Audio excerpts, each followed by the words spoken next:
Hello,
আসসালামু আলাইকুম সবাইকে। তোমাদের সবাইকে ওয়েলকাম করছি টেনমিনিট স্কুল কর্তৃক আয়োজিত এইচএসসি 27 এর বেসিক বিল্ডিং ক্লাসের আজকের প্রথম ক্লাসে, এবং তোমাদের সাথে পুরো ক্লাস জুড়ে থাকছি আমি সুমাইয়া আক্তার। আমি পড়াশোনা করছি ঢাকা মেডিকেল কলেজের পঞ্চম বর্ষে এবং তোমাদের সাথে আছি তোমাদের বায়োলজি ইনস্ট্রাক্টর হিসেবে।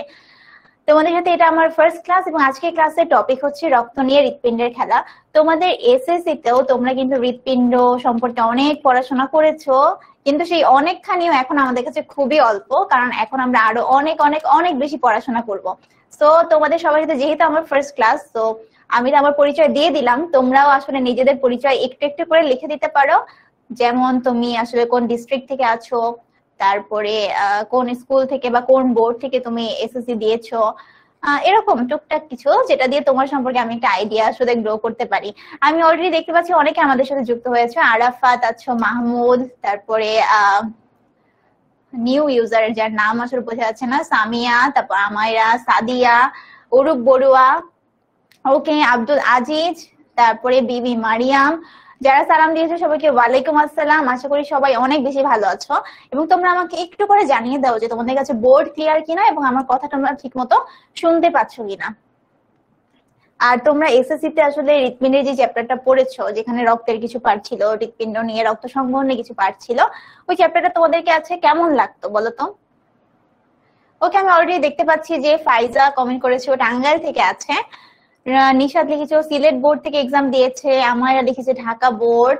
ওকে, নরসিংদী থেকে আছে, তারপরে রাজশাহী বোর্ড থেকে আছে, রংপুর থেকে আছে। হ্যালো সবাইকে। দিনাজপুর বোর্ড থেকে আছে তৌফিক হাসান আছে আমাদের সাথে। ওয়ালাইকুম আসসালাম সবাইকে। অনেক অনেক ভালো লাগছে, অবশেষে অবশেষে উত্তেজিত সাতাশের সাথে অফিসিয়ালি একটা ক্লাস নেওয়ার সুযোগ হলো। ওকে, সবাই দেখেছে যে সবকিছু ক্লিয়ার? হ্যাঁ, আমি আলহামদুলিল্লাহ খুবই ভালো আছি।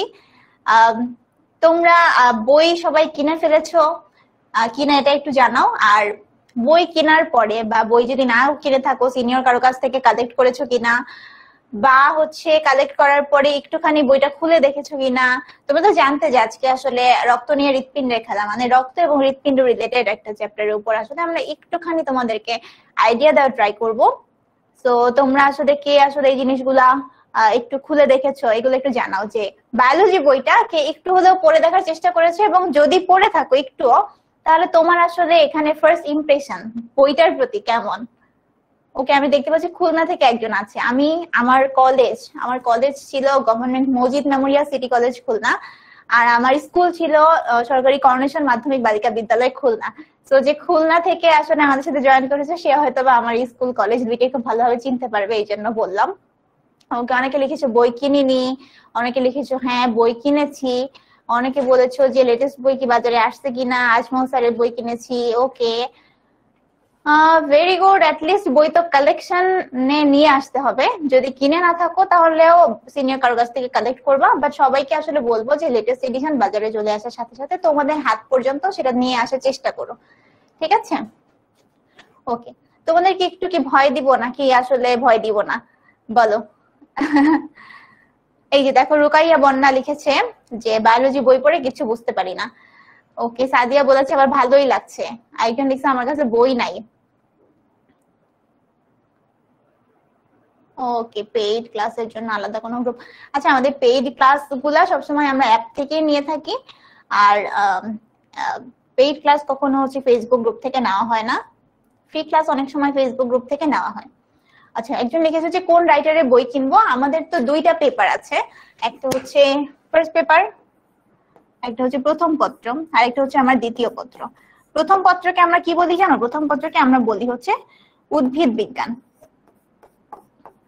আমরা বলি হচ্ছে উদ্ভিদ বিজ্ঞান। আর দ্বিতীয় পত্র যেটা, এটাকে আমরা বলি হচ্ছে প্রাণী বিজ্ঞান।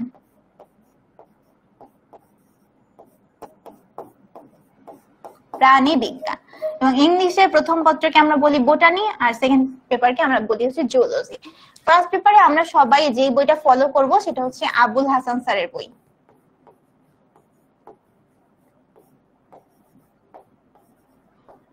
আবুল হাসান স্যারের বই। আর সেকেন্ড পেপারে আমরা যে বইটা ফলো করব সেটা হচ্ছে গাজী আজমল স্যারের বই।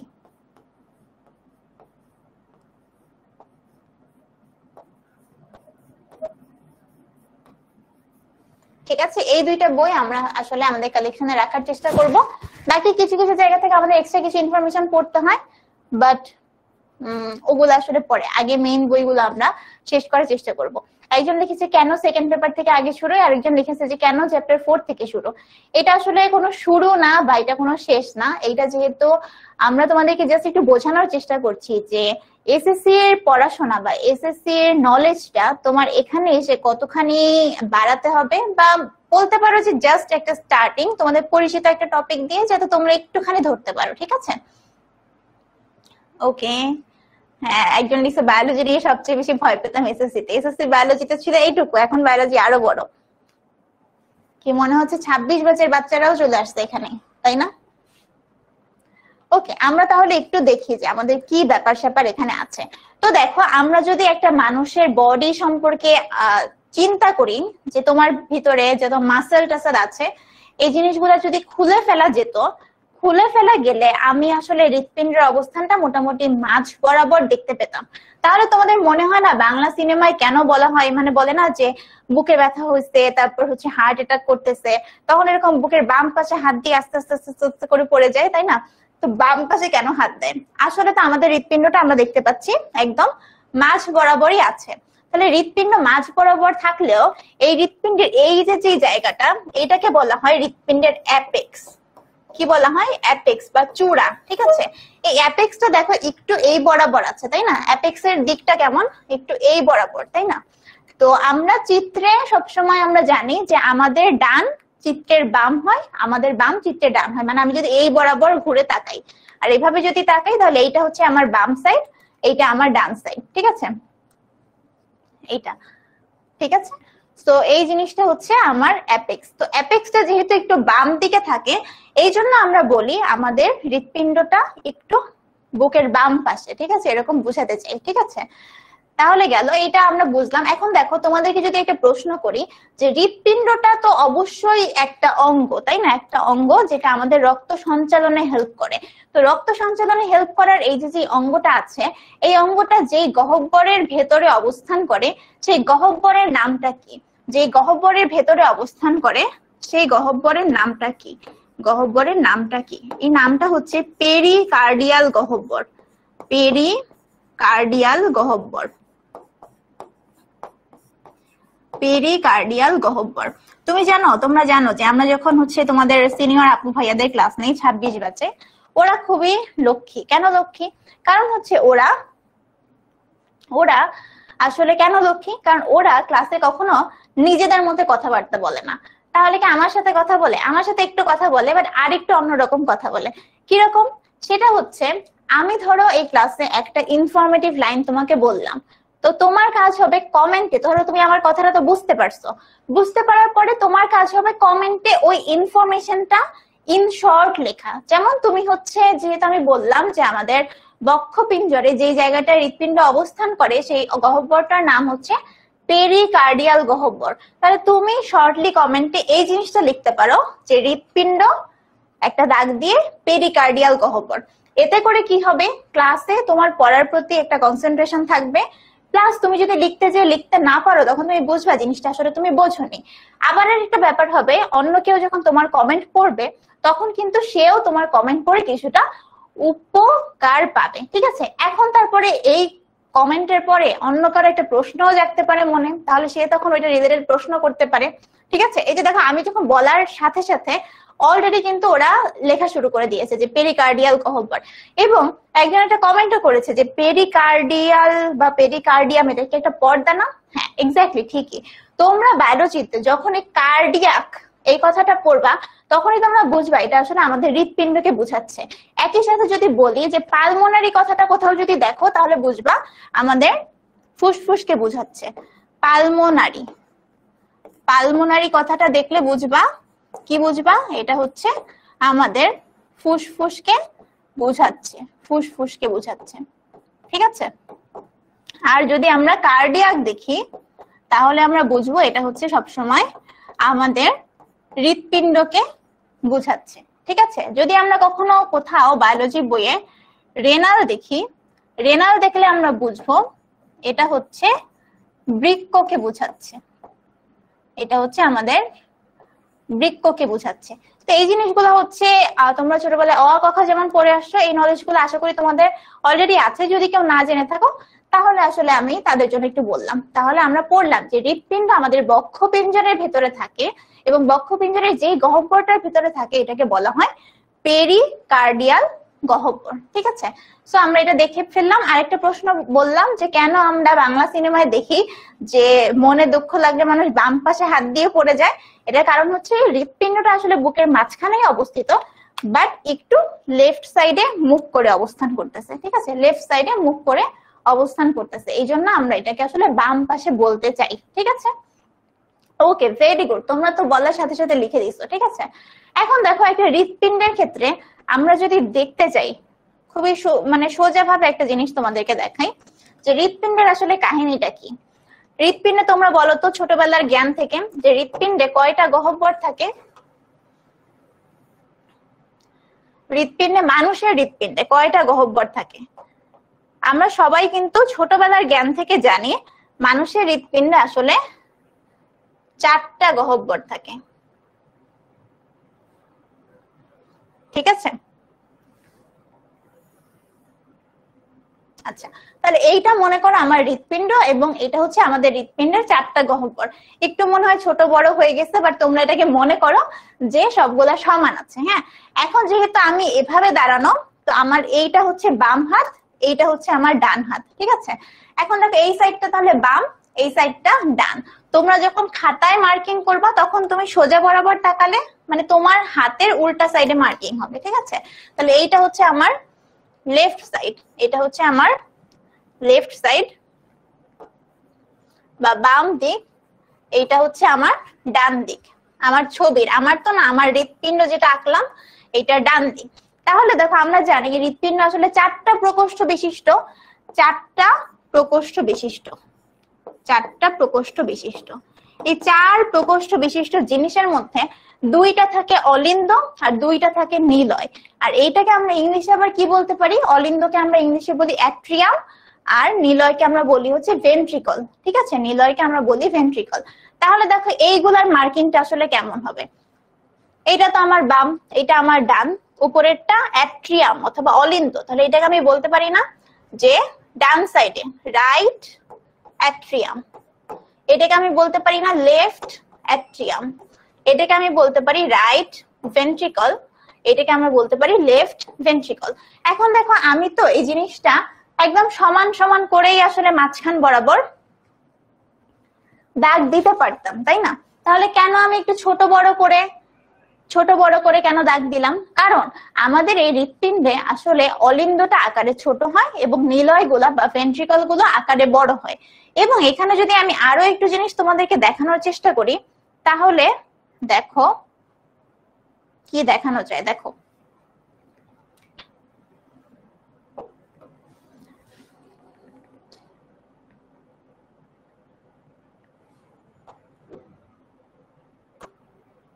ধরো এই বরাবর একটা পর্দা আছে, 2টা অ্যাট্রিয়ামের মাঝখানে একটা পর্দা আছে, ঠিক আছে। এবং দুইটা ভেন্ট্রিকলের মাঝখানেও পর্দা আছে। এখন বলবা যে সবগুলা প্রকোষ্ঠের যে বাউন্ডারি, সেই বাউন্ডারির মধ্যে কোনটা সব থেকে বড়, কোনটা সব থেকে বড় বা মোটা? মনে রাখবা যে লেফট ভেন্ট্রিকলের যে পর্দা, লেফট ভেন্ট্রিকলের যে পর্দা, পর্দা মানে কি, যে আবরণটা, যে মাসেল লেয়ার, এই মাসেল লেয়ারটা লেফট ভেন্ট্রিকলের ক্ষেত্রে সব থেকে পুরু। তারপরে এটার ক্ষেত্রে কম পুরু, এটার ক্ষেত্রে কম পুরু, এগুলোর ক্ষেত্রে আরো কম পুরু। ঠিক আছে, আরো কম পুরু। ঠিক আছে, তাহলে এইগুলা হচ্ছে আমার মাসেল লেয়ার। ঠিক আছে, মাসেল মানে কি, মাংসপেশি। হৃৎপিণ্ডের মাংসপেশির নাম কি? এটার নাম হচ্ছে মায়োকার্ডিয়াম। আমরা সবাই জানি কিন্তু হৃৎপিণ্ডে আসলে 3টা গহ্বর থাকে, এবং এই 3টা গহ্বরে ঢোকার আগে আমরা আসলে আশেপাশে কি আছে সেইটা আরো ভালোভাবে জানতে চাই। তাহলে দেখো, হৃৎপিণ্ডের যে আবরণী, সেই আবরণীটার নাম কি? তোমরা কিন্তু অলরেডি একজন বলে দিয়েছিলে, হৃৎপিণ্ডের আবরণীর নাম হচ্ছে পেরিকার্ডিয়াম। আবরণীর নাম হলো পেরিকার্ডিয়াম। ঠিক আছে, তো কার্ডিয়াম আসছে পেরিকার্ডিয়াম, কার্ডিয়াম আসছে কার্ডিয়াক বা হৃৎপিণ্ড থেকে। আর পেরি মানে কি? পেরি মানে আবরণটা থাকে আমাদের হৃৎপিণ্ডের প্রাচীরে। তো এখান থেকে আমরা নামটা লিখবো যে পেরিকার্ডিয়াম। তারপরে আমরা বললাম প্রকোষ্ঠ 4টা, 4টার মধ্যে আমার কি আছে? 2টা অলিন্দ আছে আর 2টা হচ্ছে নিলয়, 2টা নিলয়। মোটামুটি এতটুকু আমরা অলরেডি জানতাম, সেটাই আবার একটু পড়লাম। এখন যদি আমরা আবরণীর আবার একটু ভেতরের দিকে যাওয়ার চেষ্টা করি, তখন দেখো কি হবে ব্যাপারটা। ঠিক আছে, কি হবে ব্যাপারটা? পেরিকার্ডিয়ামের ভিতরে যদি তুমি যাও, তাহলে হৃৎপিণ্ডের ক্ষেত্রে তুমি 3টা লেয়ার পাবা, 3টা লেয়ার পাবা। কি কি? আমরা যদি বাইরে থেকে ভিতরে যাই, বাইরে হচ্ছে এপিকার্ডিয়াম, মাঝখানে হচ্ছে মায়োকার্ডিয়াম, আর একদম ভিতরে হচ্ছে এন্ডোকার্ডিয়াম। এন্ডোকার্ডিয়াম, এপিকার্ডিয়াম, মায়োকার্ডিয়াম, আর এটা হচ্ছে এন্ডোকার্ডিয়াম। এটা হচ্ছে বাইরে থেকে ভেতরে যদি আমরা যাই, তাহলে এই জিনিসগুলা পাবো। তো পেরিকার্ডিয়াম নিয়েও আমাদের আসলে বইয়ে কিছু কথা আছে, সেগুলো আমরা পরে বলি, কারণ আজকে আমাদের টপিকে আমরা আসলে সংবহন তন্ত্রটা তোমাদেরকে পড়ানোর চেষ্টা করব। ঠিক আছে, গেল। এখন দেখো, আমরা দেখি যে এইটা তো আমরা গহ্বর সম্পর্কে পড়লাম। এখন তুমি বলো তো, 2টা নিলয়ের মাঝখানে যদি একটা পর্দা থাকে, এই পর্দাকে আমরা কি বলবো? এই পর্দাকে আমরা বলবো আন্ত নিলয় পর্দা বা আন্ত অলিন্দ পর্দা। অর্থাৎ 2টা অলিন্দের মাঝখানে যে পর্দা, এটাকে আমরা বলবো আন্ত অলিন্দ পর্দা, আন্ত অলিন্দ পর্দা। আর 2টা নিলয়ের মাঝখানে আমি যে পর্দা পাবো, সেই পর্দাকে আমি বলবো আন্ত নিলয় পর্দা, আন্ত নিলয় পর্দা। এটা তো খুবই সহজ, তাই না? 2টা নিলয়ের মাঝখানে আন্ত নিলয়, 2টা অলিন্দের মাঝখানে আন্ত অলিন্দ পর্দা। এখন দেখি তোমাদের জ্ঞান থেকে বলো যে আমাদের সারা বডি থেকে কার্বন ডাই অক্সাইড যুক্ত রক্ত কোন পথে আসলে আমার এই রাইট অ্যাট্রিয়াম বা রাইট অলিন্দ বা ডান অলিন্দে প্রবেশ করে। তো আমরা সেইটা একটু দেখার চেষ্টা করি। যে এই দেখো, উপর থেকে আমাদের একটা শিরা আসবে, আবার একটু নিচ থেকে আরেকটা শিরা আসবে। তাহলে এই শিরাটার নাম কি? দেখি কে বলতে পারো। উপর থেকে যে শিরাটা আসে, এটার নাম হচ্ছে সুপেরিয়র ভেনা কেভা, আর নিচের থেকে যেটা আসবে এটার নাম হচ্ছে ইনফেরিয়র ভেনা কেভা। ঠিক আছে, সুপেরিয়র ভেনা কেভা, আর নিচের দিকে আসবে হচ্ছে ইনফেরিয়র ভেনা কেভা। এটাকে বাংলায় কি বলে? ঊর্ধ্ব মহাশিরা, আর এটা হচ্ছে নিম্ন মহাশিরা। তাহলে ঊর্ধ্ব মহাশিরা এবং নিম্ন মহাশিরা দিয়ে আমাদের কার্বন ডাই অক্সাইড যুক্ত রক্ত কোথায় প্রবেশ করে? কার্বন ডাই অক্সাইড যুক্ত রক্ত আমাদের রাইট অ্যাট্রিয়াম বা ডান অলিন্দে প্রবেশ করে। তারপরে ডান অলিন্দ থেকে এটা ডান নিলয়ে যায়।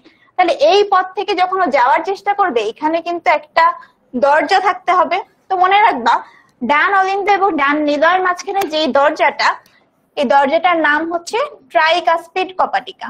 নাম কি? Tricuspid, tricuspid. এটা কিন্তু তোমাদের বইয়ে অনেক সময় ক্যাপসিড লেখা থাকে, তো মনে রাখবে এটা হচ্ছে ট্রাইকাসপিড কপাটিকা। ঠিক আছে, তাহলে আমার কার্বন ডাই অক্সাইড যুক্ত রক্ত ডান অলিন্দ থেকে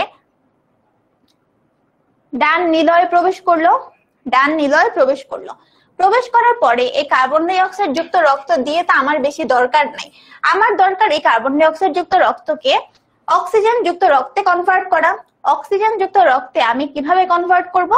এই কনভার্ট করার জন্য আমাকে হেল্প করবে আমার ফুসফুস। ঠিক আছে, তাহলে এখানে আমি একটা ফুসফুস দেওয়ার চেষ্টা করি। এই একটা ফুসফুস, এই একটা ফুসফুস। ঠিক আছে, একটা ফুসফুস। এখন আমার এইখান থেকে কার্বন ডাই অক্সাইড যুক্ত রক্তটা ফুসফুসে চলে যাবে। ফুসফুসে এটা যেটার মাধ্যমে যাবে তার নাম হচ্ছে কি বলতো? পালমোনারি। পালমোনারি বলো, পালমোনারি কি?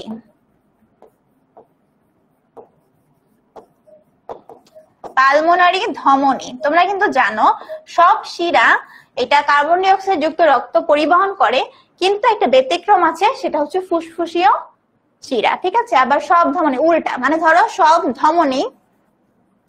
ধমনী অক্সিজেন যুক্ত রক্ত পরিবহন করে, কিন্তু পালমোনারি ধমনীকে যদি দেখাও, পালমোনারি ধমনী কি করে? পালমোনারি ধমনী এটা হচ্ছে আমার কার্বন ডাই অক্সাইড যুক্ত রক্ত পরিবহন করে, তাহলে এটা হচ্ছে একটা ব্যতিক্রম। আবার সব শিরা এটা কিন্তু আমার কার্বন ডাই অক্সাইড যুক্ত রক্ত পরিবহন করে, কিন্তু ব্যতিক্রম হচ্ছে আমার পালমোনারি শিরা।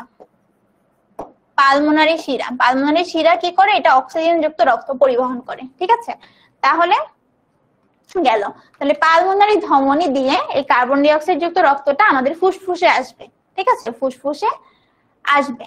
ফুসফুসে যাওয়ার পরে ওর কাজ কি? এখান থেকে ও ফুসফুস আমাদের দেখো বাতাস থেকে অক্সিজেনটা গ্রহণ করতেছে, অক্সিজেন গ্রহণ করে যত অক্সিজেন নিচ্ছে এই ফুসফুস থেকে মোটামুটি সব অক্সিজেন এই কার্বন ডাই অক্সাইড যুক্ত রক্তের সাথে এক্সচেঞ্জ হয়ে যাবে। ঠিক আছে, এক্সচেঞ্জ হওয়ার পরে আমি পাবো কি? আমি পাবো অক্সিজেন যুক্ত রক্ত। তো এই ফুসফুস থেকে পরবর্তীতে অক্সিজেন যুক্ত রক্ত আমার এই বাম অলিন্দে প্রবেশ করবে। তাহলে বাম অলিন্দে প্রবেশ করবে, উৎপন্ন হয়েছে কোথা থেকে? ফুসফুস থেকে। ঠিক আছে, এখান থেকে আমি পাচ্ছি অক্সিজেন যুক্ত রক্ত। তাহলে অক্সিজেন যুক্ত রক্তটা কে নিয়ে আসবে? এটা নিয়ে আসবে হচ্ছে পালমোনারি, এটা নিয়ে আসবে হচ্ছে পালমোনারি শিরা। অক্সিজেন যুক্ত রক্ত আমার বাম অলিন্দে নিয়ে আসবে। বাম অলিন্দ থেকে এটা হচ্ছে বাম ভেন্ট্রিকল বা বাম নিলয়ে যাবে। এখানে ওর একটা দরজা লাগবে। এই দরজাটার নাম কি? এই দরজাটার নাম হচ্ছে বাইকাসপিড কপাটিকা। বাইকাসপিড কপাটিকা। ঠিক আছে, অথবা এটা আরেকটা নাম আছে, সেটা হচ্ছে মাইট্রাল কপাটিকা।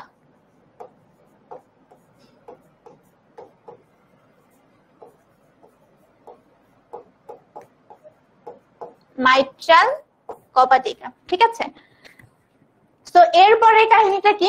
এরপর হচ্ছে আমার বাম নিলয় থেকে আমার বের হবে কি? দেখো একটা সুন্দর জিনিস। সেই সুন্দর জিনিসটার নাম কি? ধরো এই যে বের হয়েছে, হ্যাঁ, এই সুন্দর জিনিসটার নাম হচ্ছে আমার মহাধমনী। মহাধমনী, এই মহাধমনী দিয়ে আমার পুরা বডিতে অক্সিজেন যুক্ত রক্তটা চলে যাবে। ঠিক আছে, আমার মনে হয় যে এই জিনিসগুলো তোমরা কিন্তু অলরেডি জানো। তাহলে আমি আরেকবার বলি যে এখানে কাহিনীটা কি হচ্ছে। ফার্স্টে আমরা ঊর্ধ্ব মহাশিরা, নিম্ন মহাশিরা দিয়ে কার্বন ডাই অক্সাইড যুক্ত রক্ত আমার ডান অলিন্দে প্রবেশ করবে। ডান অলিন্দ থেকে তারপর আমাদের ট্রাইকাসপিড কপাটিকা হয়ে ডান নিলয়ে কার্বন ডাই অক্সাইড যুক্ত রক্তটা প্রবেশ করবে। তারপর এই কার্বন ডাই অক্সাইড যুক্ত রক্তটা পালমোনারি ধমনী দিয়ে ফুসফুসে যাবে। ফুসফুসে যাওয়ার পরে আমরা এই কার্বন ডাই অক্সাইড যুক্ত রক্ত কে অক্সিজেন যুক্ত রক্তে কনভার্ট করব। ঠিক আছে, কনভার্ট করার পরে অক্সিজেন যুক্ত রক্তটা পালমোনারি শিরার মাধ্যমে আমার বাম অলিন্দে আসবে। বাম অলিন্দ থেকে অক্সিজেন যুক্ত রক্তটা বাইকাসপিড কপাটিকা অথবা মাইট্রাল কপাটিকার মাধ্যমে আমার বাম নিলয়ে আসবে। বাম নিলয় থেকে এই যে মহাধমনীর মাধ্যমে এটা সারা বডিতে পৌঁছে যাবে। বুঝতে পারছো? হ্যাঁ, একজন বলছে এসএস নিতে নেন, না হলে আমাকে জানায়েন। ঠিক আছে,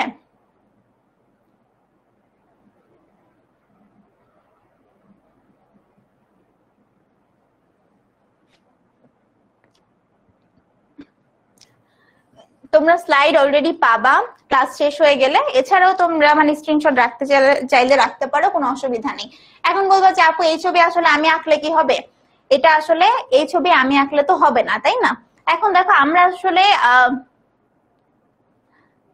আচ্ছা দেখো, তাহলে দেখো আমরা যদি একটু ভালো চিত্রটা দিয়ে এবার দেখাই, ঠিক আছে, ভালো চিত্রটা দিয়ে এবার দেখাই। এটা দেখো, যারা হচ্ছে আরো কনফিউজ হয়ে গেছো তাদের জন্য বলতেছি, হ্যাঁ। তাহলে দেখো এইটা কি, এখান থেকে আসো, এইটা আমাদের হচ্ছে রাইট অ্যাট্রিয়াম, এইটা হচ্ছে আমার লেফট অ্যাট্রিয়াম, ঠিক আছে। এইটা হচ্ছে রাইট ভেন্ট্রিকল, এটা হচ্ছে লেফট ভেন্ট্রিকল। এবার তোমরা আমাকে বলবা এই জিনিসটা কি, এই জিনিসটা হচ্ছে আমার ঊর্ধ্ব মহাশিরা, ঠিক আছে। আর এই পাশ থেকে আরেকটা এঁকে দিই, সেটা হচ্ছে আমার নিম্ন মহাশিরা। তাহলে প্রথমে কি হবে সবাই বলো। ওকে, আস্তে পড়াতে হবে, আস্তে পড়াচ্ছি। দেখো আমাদের পুরা বডি থেকে কার্বন ডাই অক্সাইড যুক্ত রক্ত, কি বললাম, কার্বন ডাই অক্সাইড যুক্ত রক্ত। স্লাইড দেখায় পড়ে, দাঁড়াও। আমাদের পুরা বডি থেকে একটা ফ্লো চার্ট করে দেই, তাহলে তোমাদের জন্য ইজি হবে। আমাদের পুরা বডি থেকে, আমাদের পুরো দেহ থেকে দেখো, সবাই খেয়াল করো, পুরো দেহ থেকে কার্বন ডাই অক্সাইড যুক্ত রক্ত আমাদের হৃৎপিণ্ডে তো আসবে, তাই না? কি দিয়ে আসবে? দুইটা জায়গা থেকে আমাদের মেইনলি আসবে। একটা হচ্ছে ঊর্ধ্ব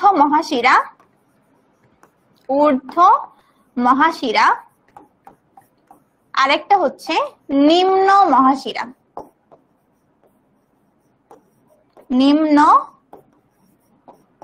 মহাশিরা।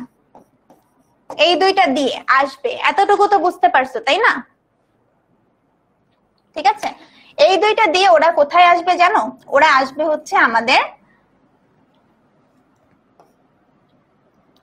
ডান অলিন্দে,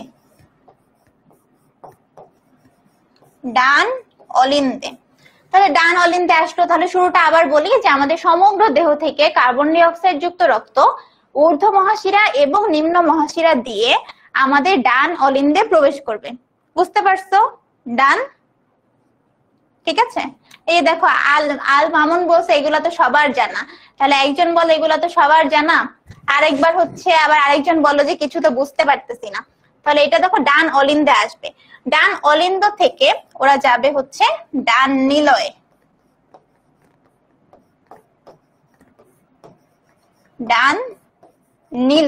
ঠিক আছে।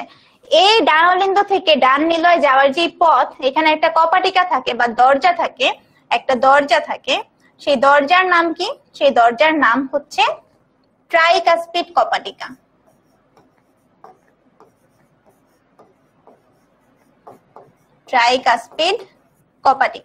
ঠিক আছে।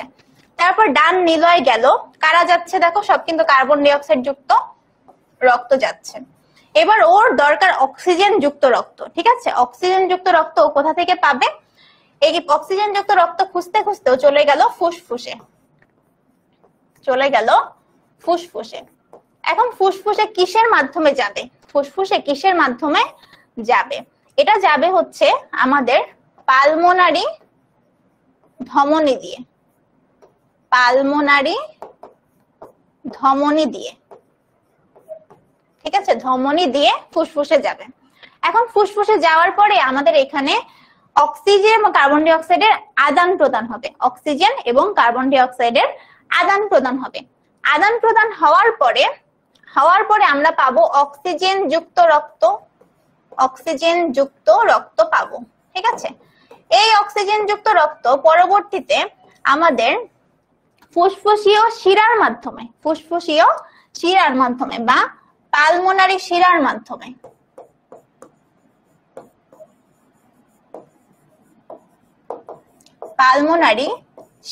মাধ্যমে আবার হৃৎপিণ্ডে ফিরে আসবে। কোন পাশে? বাম পাশে, ঠিক আছে। তাহলে বাম অলিন্দে ফিরে আসবে,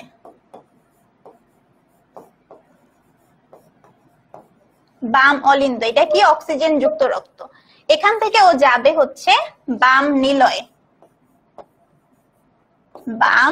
নিলয়ে। এখন দেখো বাম নিলয়ে যাওয়ার পথে আরেকটা দরজা লাগবে, সেই দরজাটার নাম কি? সেই দরজাটার নাম হচ্ছে বাইকাসপিড কপাটিকা। সবাই বলো তো, বাইকাসপিড কপাটিকার অন্য নাম কি বলছিলাম? অন্য নাম বলেছিলাম মাইট্রাল কপাটিকা। বাম নিলয় থেকে ও পরবর্তীতে মহাধমনীর মাধ্যমে, মহাধমনী এটার মাধ্যমে সারা দেহে অক্সিজেন যুক্ত রক্ত ছড়ায় পড়বে, সমগ্র দেহে ছড়ায় পড়বে, সমগ্র দেহে ছড়ায় পড়বে। এতটুকু ক্লিয়ার? এবার ক্লিয়ার যারা তখন মাথাটা পাগল হয়ে যাচ্ছিল? বলো বলো বলো, এবার বুঝছো না ফ্লো চার্ট দিলে?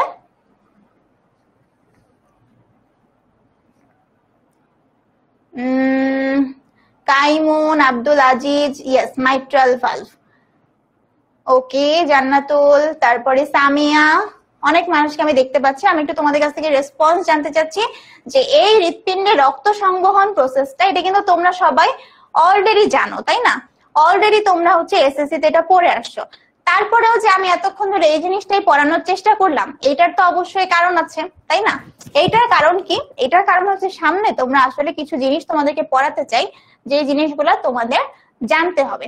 তো দেখো আমাদের বডিতে এই রক্ত সংবহন তন্ত্রকে আমরা মোটা দাগে দুইটা ভাগে ভাগ করতে পারি, আরেকটু যদি বলি তাহলে মোটামুটি 4টা ভাগে ভাগ করতে পারি, ঠিক আছে?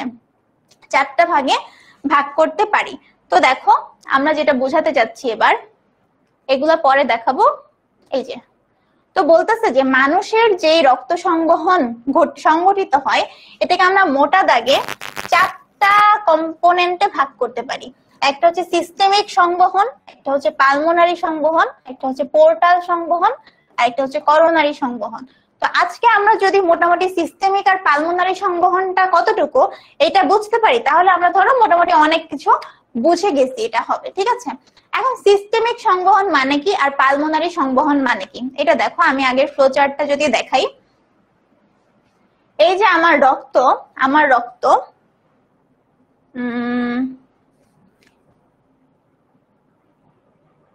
আচ্ছা এই পাশ থেকে দেখাই তোমাদের যে সিস্টেমিক সংবহনের কাহিনীটা কি।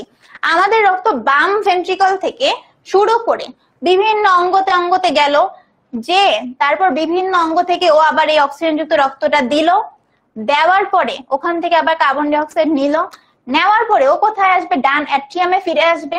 তাহলে দেখো পুরো যদি আমি বলি বাম ভেন্ট্রিকল থেকে শুরু করে, একটা সোজা কথা লিখে রাখো যে সিস্টেমিক সংবহন মানে কি। সিস্টেমিক সংবহন মানে হচ্ছে বাম ভেন্ট্রিকল বা বাম নিলয় থেকে শুরু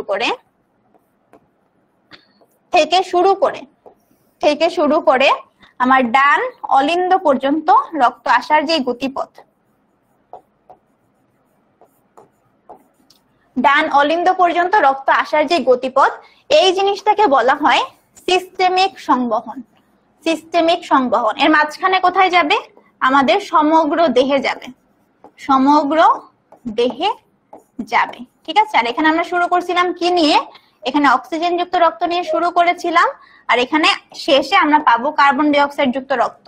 ধরো তোমার কিচ্ছু মনে নাই, ধরো তুমি কিচ্ছু বোঝোনি, ঠিক আছে? কিচ্ছু বোঝোনি, তোমরা জাস্ট এই পয়েন্টটা মনে রাখবে যে সিস্টেমিক সংবহন মানে কি। সিস্টেমিক সংবহন মানে আমার পুরা বডিতে যত সিস্টেম আছে, সব সিস্টেমে আমি অক্সিজেন যুক্ত রক্ত পৌঁছায় দিতে চাই, এবং ওদের এই অক্সিজেন যুক্ত রক্তটা ব্যবহারের পরে যে কার্বন ডাই অক্সাইড যুক্ত রক্তটা তৈরি হবে, ওইটাকে আবার হৃৎপিণ্ডে ফেরত আনতে চাই।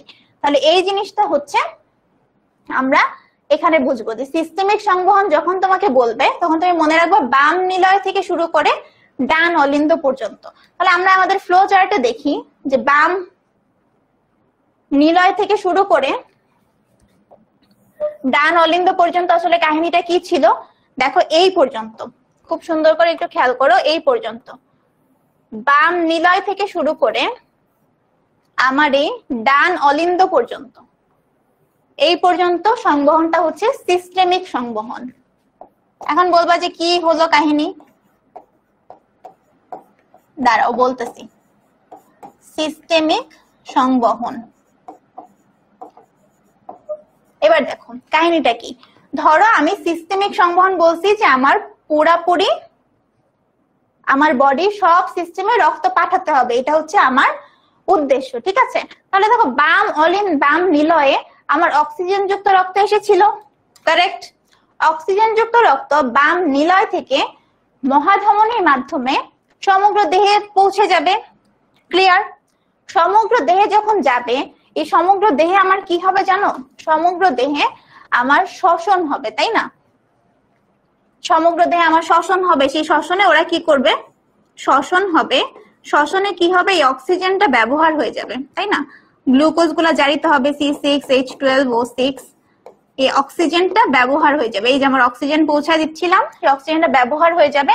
সেখান থেকে আমি কি পাবো? পাবো আলটিমেটলি কার্বন ডাই অক্সাইড। তাহলে এই কার্বন ডাই অক্সাইডটা আবার আমার ঊর্ধ্ব মহাশিরা নিম্ন মহাশিরা দিয়ে ডান অলিন্দে প্রবেশ করবে। এই যে জাস্ট এইটুকু যে গতিপথ, এই গতিপথটাকে আমরা বলবো সিস্টেমিক সংবহন। তোমরা একটু বুঝছো কিনা বলো? এই যে এই বাম নিলয় থেকে শুরু করে এই পথে যে গতিপথটা, এইটাকে আমরা বলবো হচ্ছে সিস্টেমিক সংবহন। অর্থাৎ অক্সিজেন যুক্ত রক্ত বাম নিলয় থেকে, অক্সিজেন যুক্ত রক্ত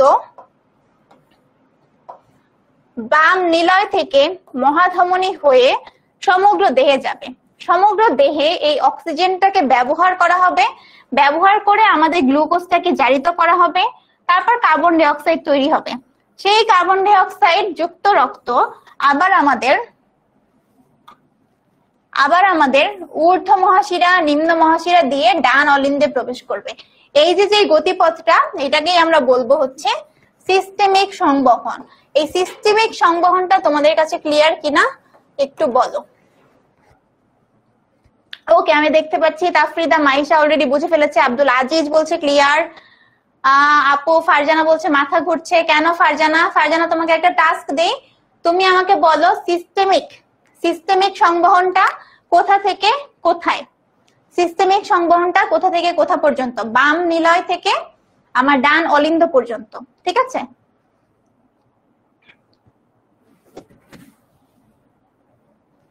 আচ্ছা, ক্লাস ক্যাপ্টেন ব্যাপারটা আসলে কি? তোমরা তো এখানে অনেক মানুষ, প্রায় আমি দেখতে পাচ্ছি 400-500 মতো মানুষ আমাদের ক্লাসটা করছো, তাই না? এখন দেখো, তোমাদের সাথে আমাদের কমিউনিকেশনের জন্য একটা ক্লাস ক্যাপ্টেন আমরা নির্ধারণ করি। ক্লাস ক্যাপ্টেনের দায়িত্ব কি হয়? ধরো আমাদের তরফ থেকে যদি কোনো আমরা নোটিশ দেই, তাহলে এটা ক্লাস ক্যাপ্টেন তোমাদেরকে জানিয়ে দিবে। মানে নর্মাল ইউজুয়ালের বাইরে কোনো নোটিশ, বা তোমাদের ধরো কোনো জায়গায় কোনো সমস্যা হচ্ছে, ঠিক আছে, সেই সমস্যাটা তোমরা আমাদের পর্যন্ত কিভাবে বলবা? সবাই মিলে যে সমস্যা ফেস করছো, এটা তুমি ক্লাস ক্যাপ্টেনকে জানাবা। ক্লাস ক্যাপ্টেন আসলে আমাদের সাথে সরাসরি যোগাযোগ করে তোমাদের সমস্যাটা আমাদেরকে জানাই দিবে। তো বলতে পারো যে ক্লাস ক্যাপ্টেন হচ্ছে আমাদের সাথে তোমাদের সবার একটা যোগাযোগের ব্রিজ হিসেবে কাজ করবে, ঠিক আছে? বুঝতে পেরেছো এইটা? তাহলে সিস্টেমিক সংবহন যদি তোমরা বুঝে ফেলো, তাহলে এরপরে আসো পালমোনারি সংবহন। পালমোনারি সংবহনটা আরো ইজি। কেমন ইজি? এই দেখো, এই যে দেখো পালমোনারি সংবহনটা দেখো ডান ভেন্ট্রিকল থেকে শুরু হবে, বাম ভেন্ট্রিকলে যেয়ে শেষ হবে। এখন দেখো কি হয় ব্যাপারটা।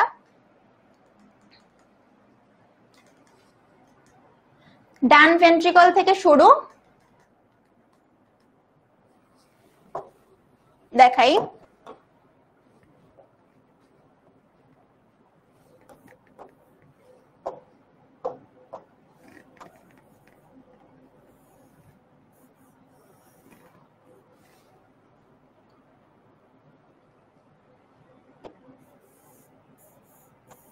এবার আমার এই ব্র্যাকেটের ব্যাপারটা তোমরা খেয়াল করবা, তাহলে যা পাবা সেটা হচ্ছে পালমোনারি সংবহন। এখন ধরো পালমোনারি সংবহন যখন আমি বলছি, নাম থেকেই কি তুমি বুঝতে পারছো না যে এই জিনিসটার মাধ্যমে আসলে ফুসফুস বোঝাচ্ছে? তার মানে যেই পথে আমার রক্তটা ফুসফুসে যাবে, ওই গতিপথটাকে আমি বলবো হচ্ছে পালমোনারি সংবহন, ঠিক আছে? তাহলে পালমোনারি সংবহনটা সবসময় মনে রাখবা, তো লিখে দেই, পালমোনারি সংবহন মনে রাখবা ডান নিলয় থেকে শুরু করে বাম নিলয় পর্যন্ত। কেমন? এবার দেখাই কেমন। সবাই একটু আমার সাথে থেকো, ট্র্যাকে না থাকলে কিন্তু ব্যাপারটা বুঝতে পারবে না। তো দেখো, আমরা ডান নিলয়ে দেখছি যে ডান নিলয়ে আমাদের কার্বন ডাই অক্সাইড যুক্ত রক্ত আসে, তাই না? ডান নিলয় কার্বন ডাই অক্সাইড যুক্ত রক্ত আমাদের পালমোনারি ধমনির মাধ্যমে ফুসফুসে যায়। তাহলে এইটাই তো আমার ছিল পালমোনারি সংবহন, মানে কি? ফুসফুসে যেতে হবে। ফুসফুসে গেল, অর্থাৎ আমি আমার গোলটা আসলে অ্যাচিভ করে ফেলেছি, ঠিক আছে? তারপরেও কি হবে, ফুসফুসে যে এই কার্বন ডাই অক্সাইডটা অক্সিজেন দিয়ে রিপ্লেস হবে, ঠিক আছে। তারপরে এই অক্সিজেন যুক্ত রক্তটা পালমোনারি শিরার মাধ্যমে বাম অলিন্দে প্রবেশ করবে, বাম অলিন্দে প্রবেশ করবে। বাম অলিন্দ থেকে বাইকাসপিড কপাটিকা হয়ে ও বাম নিলয়ে প্রবেশ করবে। তাহলে দেখো এই পুরা ফ্লো চার্টটা যদি তোমরা বুঝে থাকো, তারপরে সিস্টেমিক এবং পালমোনারি সংবহন বোঝার জন্য জাস্ট তুমি এই ল্যান্ডমার্ক দুইটাকে মনে রাখবা, ঠিক আছে। তাহলে ডান নিলয় থেকে বাম নিলয়, এটা হচ্ছে আমার পালমোনারি সংবহন। আর এই পাশে আমরা পড়ছিলাম যে বাম নিলয় থেকে ডান অলিন্দ, এটা ছিল আমার সিস্টেমিক সংবহন। তাহলে আমি এটা একটু ছোট্ট করে লিখে দেই যাতে তোমাদের কনফিউশন না হয়। এইটা হচ্ছে আমাদের পালমোনারি সংবহন, এইটা হচ্ছে আমাদের পালমোনারি সংবহন।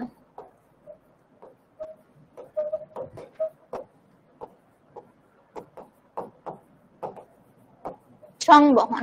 আর সিস্টেমিক সংবহন কি ছিল? সিস্টেমিক সংবহন ছিল আমার এই যে বাম নিলয় থেকে শুরু করে ডান অলিন্দ পর্যন্ত।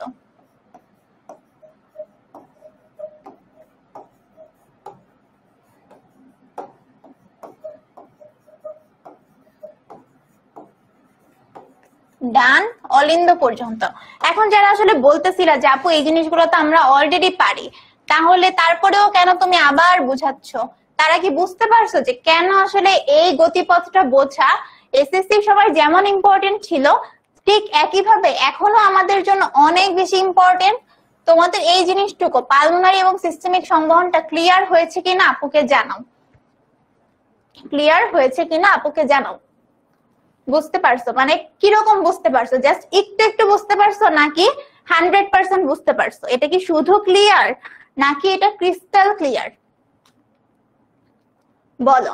নূরজাহান নুসরাত, দেখো আসলে ব্যাপারটা হচ্ছে যে বায়োলজি কেমন, এটা আসলে আমি তোমাকে একটা ক্লাসের মাধ্যমে বোঝাতে পারবো না।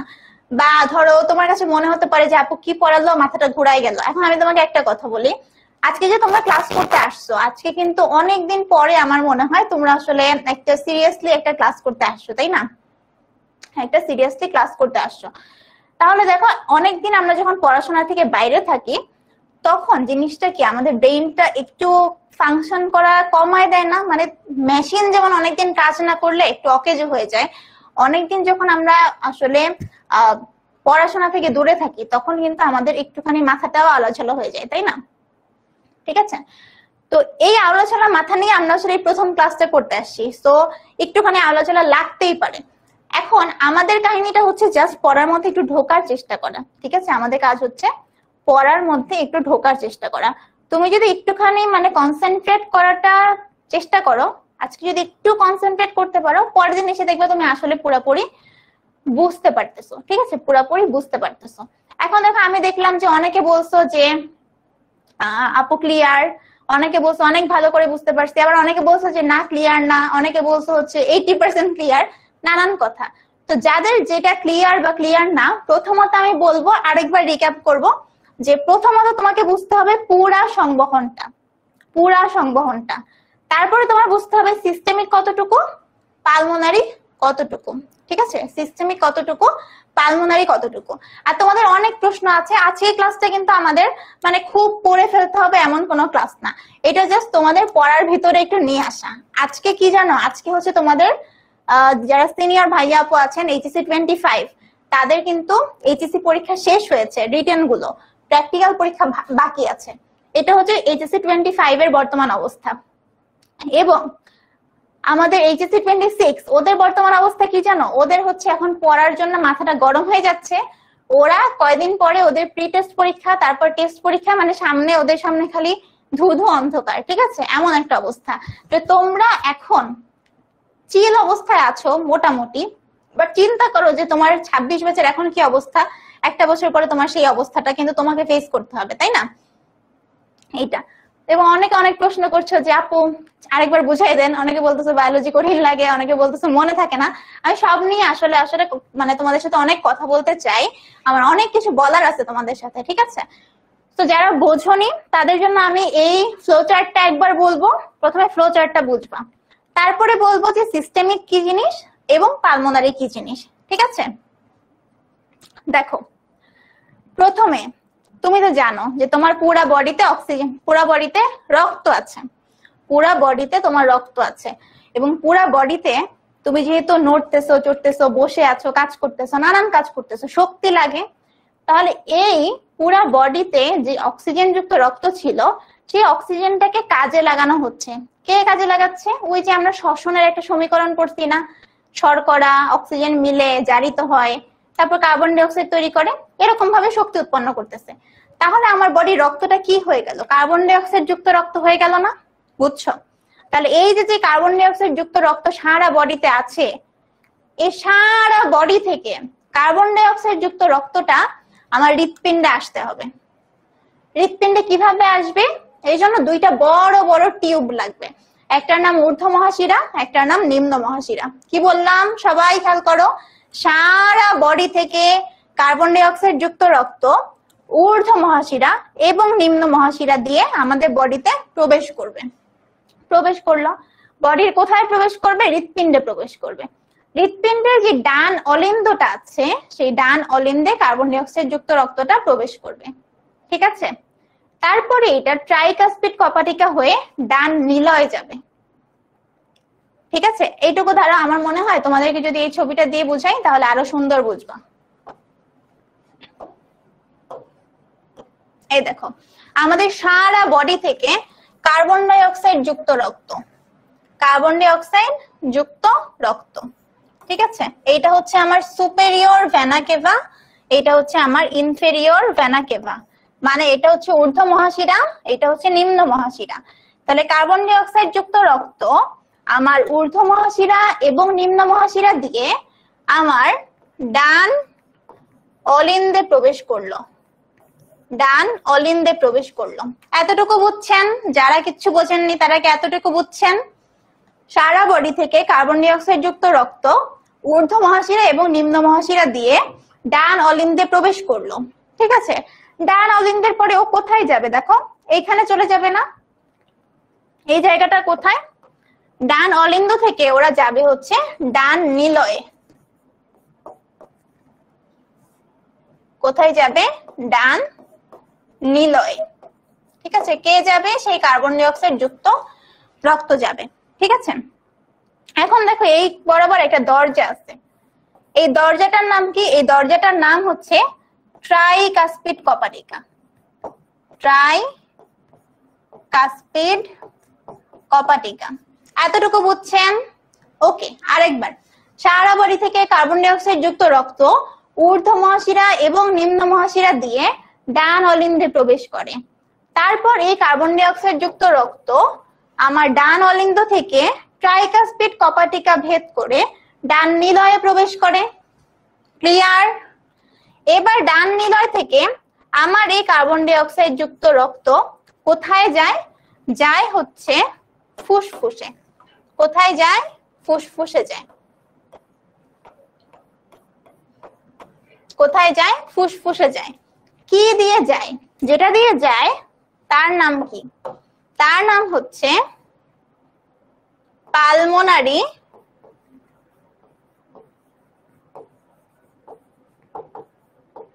ধমনী। তাহলে এটা দিয়ে কার্বন ডাই অক্সাইড যুক্ত রক্ত কোথায় গেল? ফুসফুসে গেল। এই যে ফুসফুসে গেল। ঠিক আছে, এখন দেখো তোমরা একজন প্রশ্ন করছো যে ফুসফুসে অক্সিজেনটা আসে কোথা থেকে? ঠিক আছে, ফুসফুসে অক্সিজেনটা আসে কোথা থেকে? কথা তো ঠিক, ফুসফুস কোথা থেকে পাবে অক্সিজেন? এই যে আমি নাক দিয়ে নিঃশ্বাস নিচ্ছি, মানে আমি আসলে দম নিচ্ছি, তাই না? তো বাতাস যখন আমি নাক দিয়ে গ্রহণ করি, এটা ধর আমার নাক দিয়ে বাতাস যাচ্ছে, কি নেই আমরা? অক্সিজেন নেই না? এই অক্সিজেন তো আমার এই যে অক্সিজেন আসলো, তাই না? তো এই জন্য যখন আমার কার্বন ডাই অক্সাইড যুক্ত রক্তটা ফুসফুসে যাবে, এটা আসলে এখান থেকে অক্সিজেন নিবে। তাহলে আমি কি পেলাম এখান থেকে? এখান থেকে আমি পেলাম হচ্ছে অক্সিজেন যুক্ত রক্ত। অক্সিজেন যুক্ত রক্ত। এই অক্সিজেন যুক্ত রক্তটা আমার এই দুইটা জিনিস দিয়ে ভিতরে ঢুকবে। এই দুইটা জিনিসের নাম কি? এই দুইটা জিনিসের নাম হচ্ছে পালমোনারি শিরা। ঠিক আছে, শিরা দিয়ে অক্সিজেন যুক্ত রক্ত আমার বাম অলিন্দে প্রবেশ করবে। ঠিক আছে, অক্সিজেন যুক্ত রক্ত। এতটুকু বুঝছি, এতটুকু বুঝছি। ঠিক আছে, তারপরে দেখো এই বাম অলিন্দ থেকে অক্সিজেন যুক্ত রক্তটা পরের পোর্শনে যাবে। এটার নাম কি? এটার নাম হচ্ছে বাম নিলয়। বাম নিলয়। এবং এইখানে যে পথ থেকে যাবে সেই পথের নাম কি? সেই পথের নাম হচ্ছে বাইকাস্পিড কপাটিকা। বাইকাস্পিডের আরেকটা নাম কি বললাম? বললাম হচ্ছে মাইট্রাল কপাটিকা। বাইকাস্পিড অথবা মাইট্রাল কপাটিকা। এতটুকু ক্লিয়ার? এতটুকু ক্লিয়ার? ওকে, আমি কিন্তু এইবার বোঝানোর পরে যেন সবার ক্লিয়ার হয়। ঠিক আছে, তারপরে অক্সিজেন যুক্ত রক্তটা এই বরাবর উঠে যাবে। দেখো এই বরাবর, এই বরাবর। এই জিনিসটার নাম কি? এত বিশাল একটা জিনিস, এটার নাম হচ্ছে মহাধমনী। এটার নাম হচ্ছে মহাধমনী। মহাধমনী দিয়ে কি যাবে? অক্সিজেন যুক্ত রক্ত যাবে। মহাধমনী দেখো তিনটা ব্রাঞ্চ। ঠিক আছে, তিনটা ব্রাঞ্চ। এগুলো দিয়ে কোথায় যাবে রক্ত? এগুলো দিয়ে রক্ত আমাদের সারা দেহে, সারা দেহে পৌঁছে যাবে। অক্সিজেন যুক্ত রক্ত সারা দেহে পৌঁছে গেলে পুরো বডি কিন্তু একদম হ্যাপি হ্যাপি। ঠিক আছে, তো যারা বুঝছেন, যারা বলছিলেন যে 80% বুঝছি, 50% বুঝছি, তারা এখন ক্লিয়ার কিনা? এবং ক্লিয়ার হতে হবে অনেকগুলো আর সহ। ক্লিয়ার হতে হবে 100, 100,000% ক্লিয়ার। ক্লিয়ার হতে হবে ক্রিস্টাল ক্লিয়ার। ঠিক আছে,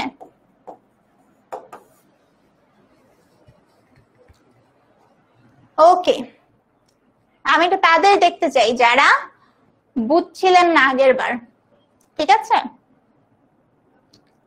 যারা আগের বার বুঝছিলেন না। Yes, okay, thank you Rafia. Okay Uday, thanks. Okay, ক্লাসে মনোযোগ দেই। এই এখন একজন বলছে 95%। হাবিবুল্লাহ, তোমার কোথায় সমস্যা বলো? সবাই আমরা হাবিবুল্লাহকে বুঝাবো। মিম খাতুন, জান্নাত, তারপরে অনেক মানুষ দেখতে পাচ্ছি। অয়ন, এই যে অয়ন বলছে একটা কথা যে আপু মনে রাখবো কিভাবে? দেখো, মনে রাখার জন্য তোমার যে এই চিত্রটা মনে রাখাই কিন্তু ইম্পর্টেন্ট। তুমি মনে রাখবা যে কার্বন ডাই অক্সাইড যুক্ত রক্ত আমার এই ডান অলিন্দে আসবে, ডান অলিন্দে আসবে। আসলো, ভালো কথা, আসবে আসবে আসবে। তুমি যদি সিকোয়েন্সটা মনে রাখতে পারো তাহলে কিন্তু মনে থাকবে।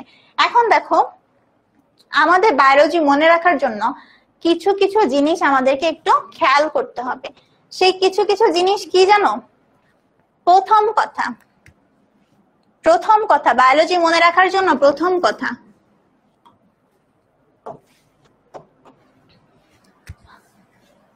এক নাম্বার কথা, এক নাম্বার কথা হচ্ছে তোমাকে বই নিয়ে বসতে হবে।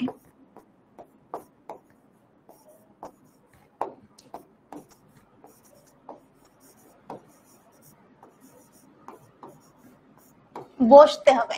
এখন বলবা যে আপু বই নিয়ে না বসে কি আপনার সাথে কথা বলতে আসছি?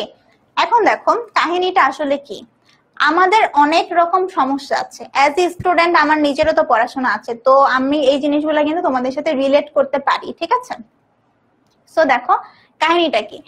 আমরা অনেক সময় অনেক চিন্তা করি যে আল্লাহ আমার তো এইচএসসি লাইফটা শুরু হয়ে গেছে, এইচএসসি বইটা তো অনেক কঠিন মনে হচ্ছে, আপুরাও ভাইয়ারাও অনেক কঠিন কঠিন বলতেছে। এখন হচ্ছে কাহিনীটা কি, আমি কি আসলে পারবো? এটা মনে হয় অনেক কঠিন, এটা মনে হয় অনেক কঠিন, এটা পড়ার জন্য মনে হয় পাগলই হয়ে যাবে, আমাকে দিয়ে মনে হয় হবেই না, কি যে করব, সব অস্থির অস্থির লাগে। হ্যাঁ, এরকম একটা ব্যাপার হয়। কিন্তু তুমি নিজেকে জিজ্ঞেস করো যে আমি কি বইটা নিয়ে বসছি, তখন দেখবে অ্যান্সার হবে না, আমি তো বই নিয়ে বসিই নাই। ঠিক আছে, তারপর তোমাদের তো এখন আরো অ্যান্সার হবে আমি তারপর আমার তো বই নাই, আমি তো বই কিনি নাই, তাই না? দেখো আমি তো বই কিনি নাই। ঠিক আছে, এরকম একটা কথা আসবে। তাহলে প্রথম কথা হচ্ছে তোমাকে বই নিয়ে বসতে হবে। তোমাদের মতন থাকতে আমি যখন এসএসসি থেকে এইচএসসি তে আসলে জার্নিটা স্টার্ট করি, আমার কাছে সব থেকে বড় সমস্যা কি মনে হয়েছিল জানো? মনে হয়েছিল ফন্ট গুলা অনেক ছোট, বইয়ের ফন্ট গুলা অনেক ছোট, প্লাস বইয়ের সাইজ অনেক বড়, বই নিজে অনেক বড়। এই দুইটা জিনিস ছিল আমার জন্য খুবই প্যাথেটিক ব্যাপারটা। ঠিক আছে, আমার জন্য খুব খুবই প্যাথেটিক ছিল। তাহলে কি ফন্ট অনেক ছোট, তা আমি দেখতাম যে এত ছোট ছোট ফন্ট, এই সব কি আর আমি মনে রাখবো, সব কি আর আমি পড়বো, এই তো পড়া আমার দ্বারা কোনোভাবে সম্ভব না। আমি কিন্তু চেষ্টা করিনি, তার আগে আমি মাথায় এটা চিন্তা করে নিছি যে আমার দ্বারা এটা সম্ভবই না, ঠিক আছে। তো এই জিনিসপত্র আগে থেকে মাথায় আনা যাবে না। প্রথম কথা, তোমাকে বই নিয়ে বসতে হবে। সেকেন্ড কথা, ধরো তুমি একটা টপিক পড়তে বসছো, তুমি কিচ্ছু পারো না, কিচ্ছু জানো না, কারো কোনো ক্লাস করোনি, কিচ্ছুই জানো না, তোমার জ্ঞান জিরো, ঠিক আছে, তোমার জ্ঞান জিরো। তাহলে তোমার ফার্স্ট ধাপ হবে তুমি একটা টপিক সিলেক্ট করো, একটা টপিক সিলেক্ট করতে হবে। কারণ তুমি একদিনে তো পুরো চ্যাপ্টার পড়ে ফেলতে পারবা না। যদি এটা তুমি চিন্তা করো তাহলে তুমি হতাশ হয়ে যাবা, তাই না? তাহলে একটা টপিক সিলেক্ট করবো। টপিক সিলেক্ট করে তুমি তোমার টার্গেটটা সেট করলা যে আমি আজকে 1 পেজ থেকে 5 পেজ পড়বো, ঠিক আছে, 1 পেজ থেকে 5 পেজ পড়বো। তাহলে কি বললাম, আমি আসলে পেজ 1 থেকে পেজ 5 পড়বো, এরকম চিন্তা করলাম। চিন্তা করার পরে তুমি তো কিছুই জানো না, তাই না? তাহলে প্রথম ধাপে তোমার কাজ হবে একদম জাস্ট রিডিং দেওয়া। বুঝো না বুঝো, যা মন চাই করো, রিডিং দাও এই 1 থেকে 5 পেজ। কি হবে জানো, মাথাটা গুলাই যাবে, কিচ্ছু বুঝবা না যদি তোমাকে আগে কেউ পড়ায় না দেয় বা তোমার যদি একটু জ্ঞান না থাকে, ঠিক আছে। হ্যাঁ, আমি সাহসও দিব, বাট বলতেছি তোমরা আসলে কি কি ফেস করবা, ঠিক আছে। এটা তো রিডিং দিব। রিডিং দেওয়ার পরে আমি আসলে সেকেন্ড দফায় যখন আসবো তখন আমি আসলে জিনিসগুলো বুঝে পড়া স্টার্ট করব। এখন ধরো তোমাকে যে আমি ক্লাস নিলাম বা বিভিন্ন জায়গায় তুমি ক্লাস করতেছো, ক্লাস করে তুমি জিনিসগুলো বুঝছো, এবার তো তোমার কথা হচ্ছে যে আপু আমি বুঝছি, আমি প্রথম দফায় হচ্ছে পড়ছি, পরে আমি দেখলাম আপু আমি সব বুঝছি। তারপর আমি 2 দিন পরে দেখতে গেলাম, 2 দিন পরে দেখলাম আপু আমি সব ভুলে গেছি। এখন দেখো তুমি কখন বুঝবা তোমার পড়াটা হয়ে গেছে? কখন বুঝবো যে পড়া হয়ে গেছে? যখন তোমার নিজের পড়া শেষ হবে, তারপরে তুমি বইটা বন্ধ করবা। বইটা বন্ধ করার পরে মনে করার চেষ্টা করবা যে আমি এই 1 ঘন্টায় বা 2 ঘন্টায় কি কি পড়লাম, ঠিক আছে, কি কি পড়লাম। সো দেখো কি কি পড়লাম, এটা যদি তুমি বই বন্ধ করে মনে করতে পারো, মানে একদম পর তোমার বুঝতে হবে যে না তোমার পড়াটা হয়েছে। আর যদি দেখো যে না আমি বইটা বন্ধ করে আমি একদম ব্ল্যাঙ্ক হয়ে গেছি, আমার কিচ্ছু মনে নাই, কিচ্ছু মনেই আসতেছে না, তাহলে তুমি আবার বইয়ের কাছে ফিরে যাও, কারণ তোমার পড়াটা হয় নাই। সেকেন্ড দফায় হতে পারে যে তুমি পড়াটা বুঝতে পারছো, এরপরে দেখবা তুমি 1 ঘন্টা পরে 2 ঘন্টা পরে আবার একটু সেটা রিক্যাপ করার চেষ্টা করবা, দেখবে ভুলে গেছো অথবা মনে আছে, যদি ভুলে যাও আবার চেষ্টা করতে হবে, ঠিক আছে। তো মানে ব্যাপারটা হচ্ছে আমরা একটা জিনিস বলি, আমরা প্রথমবার যখন কোনো জিনিস পড়ি তখন এটা আমাদের ব্রেইন শর্ট টার্ম মেমোরি হিসেবে এটাকে সেভ করে, শর্ট টার্ম মেমোরি হিসেবে সেভ করে, ঠিক আছে। এই জন্য আমাদেরকে কিছুদিন পর পর এটাকে আসলে রিভাইজ করতে হয়, কিছুদিন পর পর মানে গ্যাপ দিয়ে। এই রিভাইজটাকে বলা হয় স্পেসড রিপিটেশন, মানে কিছুদিন গ্যাপ দিয়ে তোমাকে রিভাইজ করতে হবে, তুমি পর রিভাইজ করলে এটা কাজে দিবে না। এরকম যখন হয় তখন আমাদের ব্রেইন এইটাকে লং টার্ম মেমোরিতে কনভার্ট করে। এই সময় যে আসলে আমরা জিনিসটা আর ভুলি না। এখন এই এফোর্টটুকু তোমাকে দিতে হবে, এই জিনিসটুকু পর্যন্ত নিতে তোমাকে এফোর্ট দিতে হবে, বুঝছো?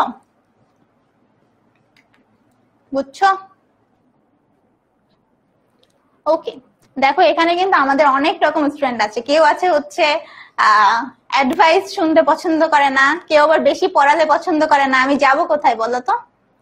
আচ্ছা, এখন তোমাদের আরেকটা ইনফরমেশন দেই। এই যে আমরা সিস্টেমিক সংবহন পড়লাম, এই সিস্টেমিক সংবহন হতে মানে আমাদের পুরো বডিতে একবার রক্ত যেতে কেমন সময় লাগে? তোমরা একটু গেস করে বলো তো, একবার সিস্টেমিক সংবহন হতে কেমন সময় লাগে? তো দেখি তোমাদের গেস করে কেমন অ্যান্সার দাও তোমরা।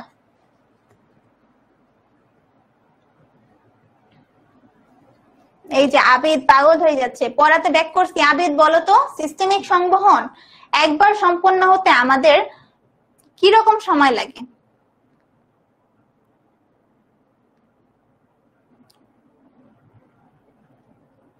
নুসরাত লিখছে আপু শেষ কখন।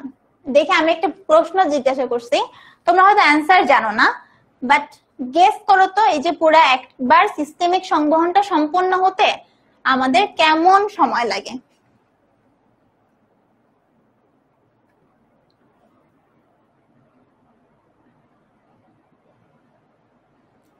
1 মিনিটের কম সময় লাগে, ভালো কথা।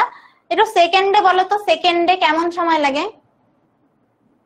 ওরে খোদা, 4 থেকে 5 মিনিট লাগলে তো মরেই যাব। 1 সেকেন্ড 1 মিনিট। আচ্ছা, অনেকে অনেক অ্যান্সার দিচ্ছ। দেখে আবিদ কি অ্যান্সার করছে। ওকে, আমি বলে দিই এবার। এই সময়টা লাগে হচ্ছে 25 থেকে 30 সেকেন্ড। 30 সেকেন্ড। তো যারা বলছো আসলে 1 মিনিটের কম সময় লাগে, ওরা মোটামুটি ঠিকই বলছো, বাট যারা 1 সেকেন্ড বলছো, 4-5 মিনিট বলছো, তাদেরটা আসলে ঠিক হয়নি। ঠিক আছে। আচ্ছা, তোমাদেরকে এবার আরেকটা প্রশ্ন করি, যে ধরো আমরা তো বললাম যে মহাধমনী দিয়ে আমি রক্তটাকে সারা বডিতে পাঠাই দিচ্ছি, তাই না? সারা বডিতে আমার ধরো পাকস্থলীতেও রক্ত নিয়ে যাচ্ছে, আমার যকৃতে রক্ত নিয়ে যাচ্ছে, কিডনিতে রক্ত নিয়ে যাচ্ছে, তাই না? অনেক জায়গায় রক্ত নিয়ে যাচ্ছে সারা বডিতে। তোমাদেরকে কখনো মনে হয়নি যে এই আমার একটা হার্ট, এই আমার একটা হার্ট, এই হার্টের ভিতরে যে মাসেল গুলো আছে, মানে যে মায়োকার্ডিয়াম আছে, যে মায়োকার্ডিয়াম আছে, যে মায়োকার্ডিয়াম আছে, বা হার্ট নিজে, ওর নিজেরও তো আসলে বেঁচে থাকার জন্য অক্সিজেন প্রয়োজন না, বলো? এই মায়োকার্ডিয়াম যদি অক্সিজেন না পায় তাহলে কিন্তু ওর যে মাসেল বা পেশিগুলো আছে, এই পেশিগুলো কিন্তু দুর্বল হয়ে যাবে, দুর্বল হয়ে যাবে, দুর্বল হয়ে যেয়ে ওরা আস্তে আস্তে পচে যাবে, নষ্ট হয়ে যাবে। তখন কিন্তু আমার হার্ট আর পাম্প করতে পারবে না, আর কাজ করতে পারবে না, আর কিচ্ছু করতে পারবে না। ঠিক আছে। এখন তোমার বলো তো, তোমাদের কি মনে হয় যে এই মায়োকার্ডিয়ামের কি নিজেরও অক্সিজেন সাপ্লাই দরকার আছে নাকি নাই?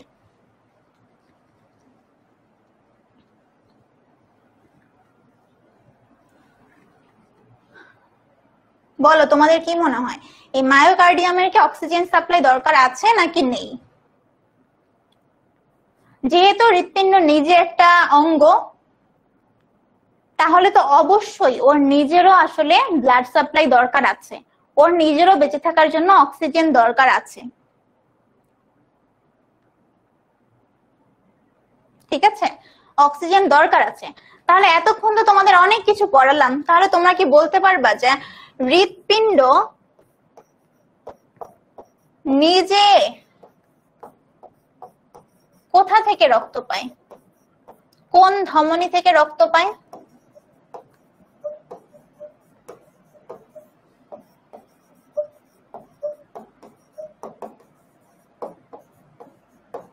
দেখি এটা কেউ পারো নাকি?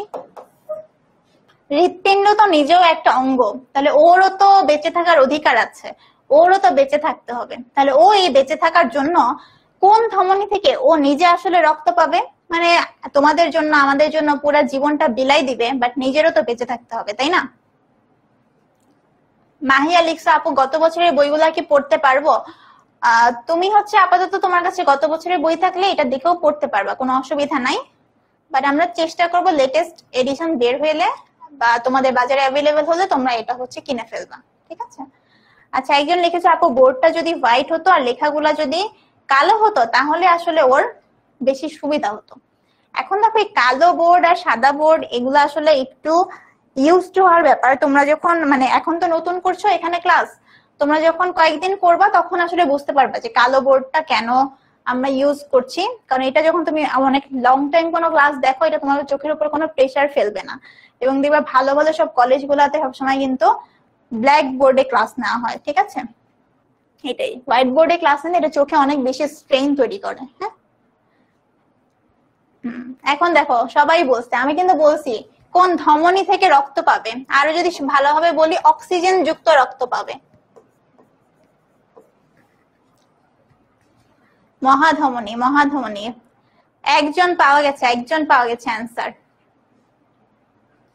ওকে, অনেকেই তোমরা সঠিক অ্যান্সার দিয়েছো, আবার অনেকে ভুল অ্যান্সার দিয়েছো। ঠিক আছে, আবার অনেকে একটু বানোয়াট অ্যান্সার দিয়েছো। তাহলে দেখো এটার অ্যান্সারটা কি? এটার অ্যান্সারটা হচ্ছে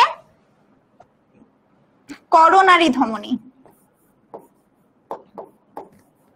করোনারি ধমনী।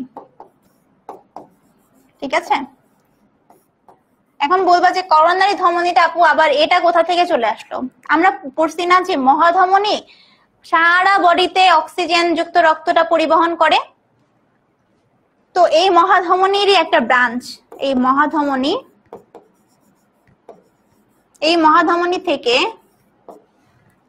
আমরা পাই হচ্ছে আমাদের করোনারি ধমনী।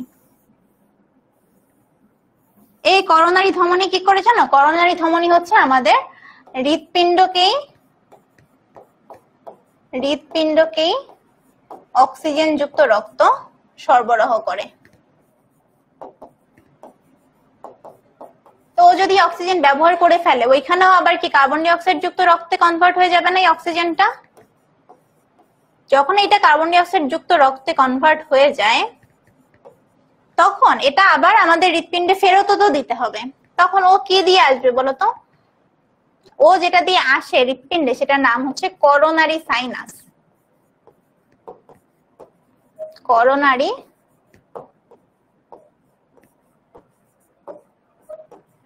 সাইনাস। এখন তোমরা বলবে আপু এতক্ষণ তো ভালো ছিল, ধমনী শিরা বলতেছিলা, এখন আবার কি সব সাইনাস টাইনাস বলা শুরু করছো? তো ব্যাপারটা সাইনাস জিনিসটা কি? সাইনাস জিনিসটার মানে হচ্ছে প্রসারিত শিরা। প্রসারিত শিরা, প্রসারিত শিরা মানে ধরো শিরা যদি আমি এভাবে আঁকতাম তো সাইনাস একটু এরকম মোটা করে আঁকবো, ঠিক আছে? এটা এই সাইনাস দিয়ে কোথায় যাবে রক্ত জানো? আবার সেই ডান অলিন্দে। বুঝছো? তাহলে এই যে ব্যাপারটা বুঝতে পারছো যে হৃৎপিণ্ড নিজে অক্সিজেন যুক্ত রক্ত পায় করোনারি ধমনী থেকে। কোথা থেকে আসলো? মহাধমনী, তারপর করোনারি ধমনী, হৃৎপিণ্ড নিজে এটা ব্যবহার করলো, ব্যবহার করে এটা কার্বন ডাই অক্সাইড যুক্ত রক্তে কনভার্ট করলো, তারপর এটা করোনারি সাইনাসের মাধ্যমে ডান অলিন্দে দিয়ে দিল। বুঝতে পারছো? তাহলে এই পুরো যে পাথওয়েটা আমরা পড়লাম এইটার আরেকটা নাম আছে, এইটার নাম হচ্ছে করোনারি সংবহন। এটার নাম কি? করোনারি সংবহন। বুঝতে পেরেছো? বুঝতে পেরেছো? আচ্ছা, একজন হচ্ছে একটা প্রশ্ন করছে, প্রশ্নটা হচ্ছে ধমনী আর শিরার মধ্যে পার্থক্য কি? এই প্রশ্নটার অ্যান্সার একটু দেই। ধমনী ভার্সেস শিরা, ধমনী ভার্সেস শিরা তোমরা নিজেরাই তো জানার কথা, দেখি তোমরা পারো নাকি। দেখো, ধমনী সবসময় মোটামুটি সবসময় অক্সিজেন যুক্ত রক্ত পরিবহন করে, আর শিরা মোটামুটি সবসময় কার্বন ডাই অক্সাইড যুক্ত রক্ত পরিবহন করে, ঠিক আছে? ধমনীর যে প্রাচীর, ধরো এইটা, তাহলে এই ধমনীর প্রাচীরটা অনেক মোটা হয়, প্রাচীর পুরু, প্রাচীর পুরু। শিরার যে প্রাচীর, ধরো এই শিরার প্রাচীরটা হচ্ছে পাতলা, ঠিক আছে? ধমনীতে কোনো কপাটিকা থাকে না, কপাটিকা নাই, কিন্তু শিরার ক্ষেত্রে ধরো এখানে একটা কপাটিকা থাকে, কপাটিকা আছে, ঠিক আছে? আছে। আর দেখো এইখানে তো একটা ব্যতিক্রম আছে, আমরা জানি যে পালমোনারি শিরা এইটা কিন্তু হচ্ছে আমার ব্যতিক্রম, এক্সেপশন। কেন? কারণ ও শিরা হওয়া সত্ত্বেও ও কিন্তু অক্সিজেন যুক্ত রক্ত পরিবহন করে, এবং এইখানে আমাদের একটা ব্যতিক্রম হচ্ছে পালমোনারি ধমনী। বুঝতে পারছো যে জিজ্ঞেস করলাম যে শিরা আর ধমনীর মধ্যে পার্থক্য কি? এটা ধমনী হওয়া সত্ত্বেও কার্বন ডাই অক্সাইড যুক্ত রক্ত পরিবহন করে। ক্লিয়ার? আরেকটা ইনফরমেশন তোমাদেরকে দিব, এটা যদি ক্লিয়ার হয়। এইটাই। আচ্ছা, যে আরেকজন বলছে যে লুমেন ছোট। এখন দেখো, যদি এই লেয়ারটা মানে প্রাচীরটা যদি মোটা হয় তাহলে তো এই মাঝখানের ছিদ্রটা অবশ্যই ছোট হবে, তাই না? আর এই প্রাচীরটা যদি আসলে পাতলা হয় তাহলে মাঝখানের ছিদ্রটা তো অনেক বড় হবে, এটা তো স্বাভাবিক, তাই না? তাহলে এখানে এটাও লিখে দিই যে লুমেন ছোট আর এখানে হচ্ছে লুমেন বড়, লুমেন বড়। বুঝতে পেরেছো? আচ্ছা, এখন তাহলে আরেকটা মজার কথা বলি। আরেকটা মজার কথার ব্যাপার কি? ব্যাপার হচ্ছে আমাদের এই হৃৎপিণ্ডটাকে বলা হয় দ্বিচক্রী সংবহন, রক্ত সংবহন তন্ত্র। কি বলা হয়? দ্বিচক্রী, দ্বিচক্রী রক্ত সংবহন তন্ত্র। এখন দ্বি কথাটার মানে কি বলতো? এই দ্বি মানে কি? দ্বি কথাটার মানে কি? দ্বি কথাটার মানে হচ্ছে দুই, দুই। এখন আমরা যদি আগের ছবিটায় আসি, এখানের ছবিটায় আমরা যদি আসি, দেখো আমার এই হৃদযন্ত্রের, আমার এই হৃদযন্ত্রের এই এক পাশ থেকে কার্বন ডাই অক্সাইড যুক্ত রক্ত পরিবহন হচ্ছে এবং আরেক পাশ থেকে অক্সিজেন যুক্ত রক্ত পরিবহন হচ্ছে। এটা কি বোঝা যাচ্ছে না যে আমার পুরো হৃৎপিণ্ডের এই এক সাইড থেকে আসলে কার্বন ডাই অক্সাইড যুক্ত রক্ত পরিবহন হচ্ছে, আবার এই পুরো এক সাইড থেকে আমার অক্সিজেন যুক্ত রক্ত পরিবহন হচ্ছে। এটা তো বোঝা যাচ্ছে, তাই না? দ্বিচক্রী কেন? দ্বি মানে দুই, দুই দিয়ে কি বুঝাচ্ছি? দুই দিয়ে আমি বুঝাচ্ছি যে আমার হৃৎপিণ্ডকে দ্বিচক্রী হৃৎপিণ্ড বা দ্বিচক্রী রক্ত সংবহন তন্ত্র বলা হয় এই কারণে, কারণ এখানে দুই রকমের রক্ত একসাথে প্রবাহিত হয়। একটা কার্বন ডাই অক্সাইড যুক্ত রক্ত আর একটা হচ্ছে অক্সিজেন যুক্ত রক্ত। ঠিক আছে? এই দুইটা একসাথে পরিবহন হয়, এই জন্য আমাদের হৃৎপিণ্ডটাকে বলা হয় দ্বিচক্রী হৃৎপিণ্ড অথবা দ্বিচক্রী রক্ত সংবহন তন্ত্র। তাহলে বলবা যে আপু দ্বিচক্রী যখন বললা, তাহলে এক চক্রী বলে কি কোনো কথা আছে? এক চক্রী বলে কি কোনো কথা আছে? বলো তো আছে কিনা? অবশ্যই আছে। এক চক্রী কখন বলবো? যদি আমার হৃৎপিণ্ডের ভেতর থেকে শুধু অক্সিজেন অথবা অথবা শুধু কার্বন ডাই অক্সাইড যুক্ত রক্ত পরিবহন হতো, তখন এটাকে আমি বলতাম এক চক্রী হৃৎপিণ্ড। ঠিক আছে? এক চক্রী হৃৎপিণ্ড বলতাম। তো বলবে এরকম কোন এক্সাম্পল তাহলে দাও, খালি বললে তো হবে না, তাই না? তাহলে দেখো, শুধুমাত্র কার্বন ডাই অক্সাইড যুক্ত রক্ত হৃৎপিণ্ডের মধ্য দিয়ে প্রবাহিত হয়, এরকম এক্সাম্পল হচ্ছে রুই মাছ। এরকম এক্সাম্পল কি? রুই মাছ।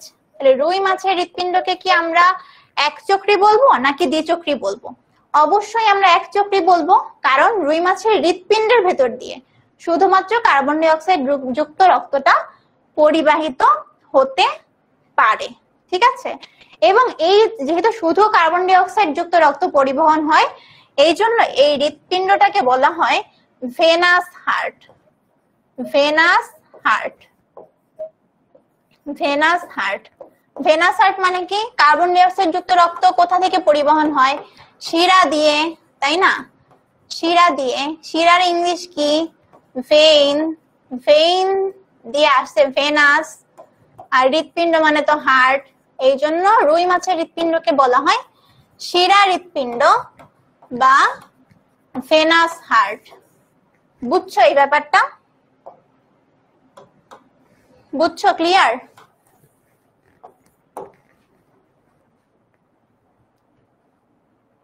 আচ্ছা, নুসরাত বলছে আপু দ্বিচক্রী আবার বুঝান। দেখো, দ্বি মানে দুই, এক মানে তো এক। তো দ্বিচক্রী মানে যখন আমার হৃৎপিণ্ডের ভেতর দিয়ে একই সাথে যে কার্বন ডাই অক্সাইড যুক্ত রক্ত যাচ্ছে, আবার একই সাথে অক্সিজেন যুক্ত রক্ত পরিবহন হচ্ছে। হৃৎপিণ্ড আমার একটা, বাট এক সাইড কার্বন ডাই অক্সাইড যুক্ত রক্ত পরিবহন হচ্ছে আর একটা সাইড অক্সিজেন যুক্ত রক্ত পরিবহন হচ্ছে। যখন একটা হৃৎপিণ্ডের ভেতর দিয়ে একই সাথে carbon die oxide plus oxygen যুক্ত রক্ত পরিবহন হয়, তখন এটাকে বলা হয় দ্বিচক্রী রক্ত সংবহন। যদি এখানে শুধু কার্বন ডাই অক্সাইড অথবা অক্সিজেন যেত, তখন আমি এটাকে বলতাম এক চক্রী হৃৎপিণ্ড। ঠিক আছে? বুঝতে পেরেছো নুসরাত? সিফাত, সুলাইমান, সাদিয়া, তানজিম। আচ্ছা, আমি তোমাদেরকে একটা কথা বলি যে আজকের ক্লাস থেকে তোমাদের এক্সপেকটেশন কি? এক্সপেকটেশন আসলে খুব কিছু শিখে যাওয়া না, কারণ এই চ্যাপ্টারটা আমরা তো জাস্ট তোমাদেরকে কিছু কিছু ইনফরমেশন দিচ্ছি র্যান্ডমলি, বাট এই চ্যাপ্টারটা শুরু আসলে রক্ত দিয়ে অনেক অনেক কথা আছে যেখান থেকে জিনিসগুলো আসলে শিরা মানে আসলে তোমাদেরকে আস্তে আস্তে করে আসতে হবে, ঠিক আছে? তো এখান থেকে আমাদের এক্সপেকটেশন হচ্ছে তোমাদের এসএসসি এর সাথে এইচএসসি এর একটা ব্রিজ ক্রিয়েট করা, ঠিক আছে? যে এসএসসি এর জ্ঞানটা এখানে এসে আসলে কিভাবে কাজে লাগতেছে।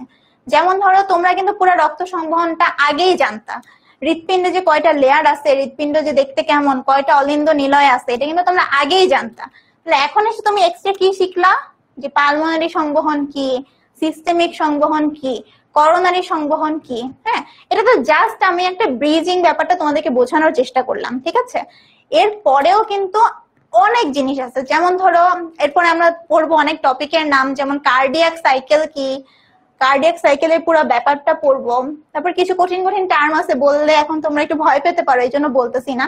যে হৃৎপিণ্ডের মায়োজেনিক নিয়ন্ত্রণ, মানে তুমি যদি তোমার হৃৎপিণ্ডকে বডি থেকে খুলে বের করে যদি একটা অক্সিজেন সমৃদ্ধ লবণ পানির মধ্যে রাখো, ও তারপরেও বেশ কিছুক্ষণ মস্তিষ্কে সিগন্যাল ছাড়া একা একাই পাম্প করতে পারে।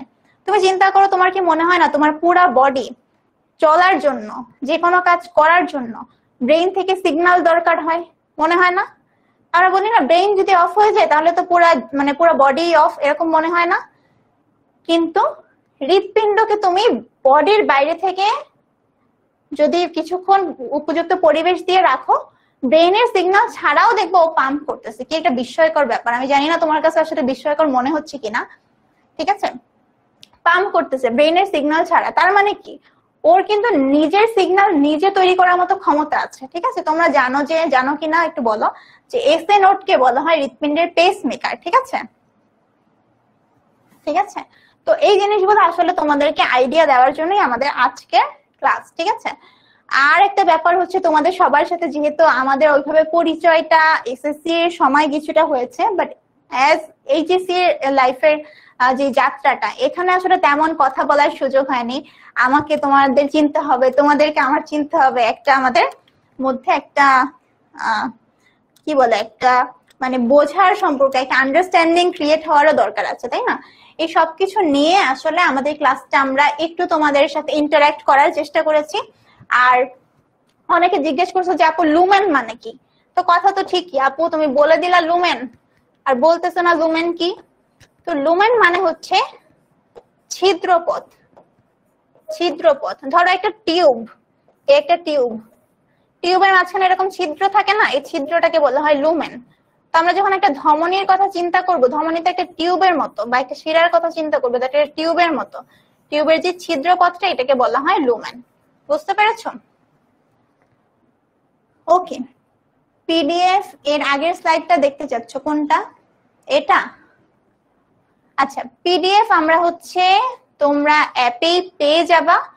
যদি অ্যাপে না পাও, যে কেউ আমাকে একটা নক দিও, আমি তোমাদেরকে আসলে এটা প্রোভাইড করে দেওয়ার ব্যবস্থা করব, ঠিক আছে?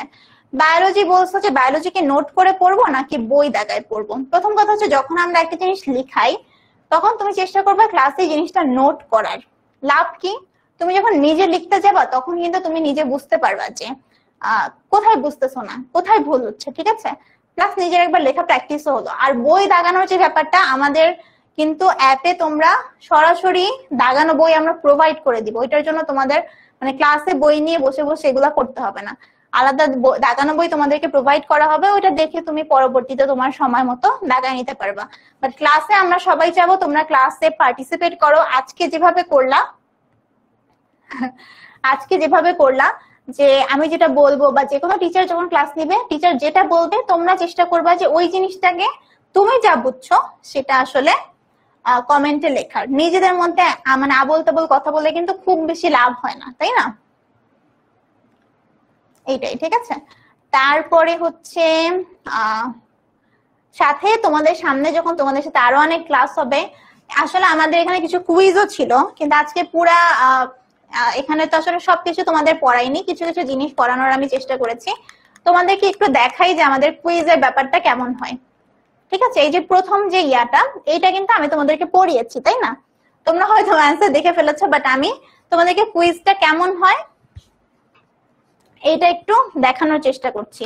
আর আজকে ক্লাস আমি বললাম, আজকে যে ক্লাস এটা কিন্তু মানে তোমাদের সাথে জাস্ট একটা ইন্টারঅ্যাকশন, এবং তোমাদেরকে এটা বোঝায় দেওয়া যে কিভাবে কি হচ্ছে, মানে ইন্টারঅ্যাকশনটা কিভাবে হবে। আমাদের আসলে ব্রিজটা কিভাবে আসলে লিংক, কিভাবে কানেক্টেড এসএসসি এবং এইচএসসি এর যাত্রাটা, এটাই বোঝানোর চেষ্টা করেছি। ঠিক আছে, আর কুইজের ক্ষেত্রে দেখো আমি তোমাদেরকে একটা কুইজ দিই, তোমরা বুঝতে পারবা যে কুইজের ব্যাপারটা আসলে আমাদের কিভাবে হয়। ঠিক আছে, ধরো আমরা এখন কুইজ দিচ্ছি, আমাদের এমসিকিউ নাম্বার 1, তোমাদের কাছে এই কুইজটা চলে যাবে।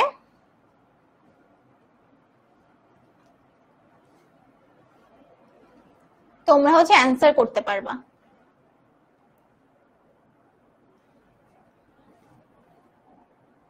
আমি অলরেডি দেখতে পাচ্ছি অনেকে অ্যান্সার করেছো।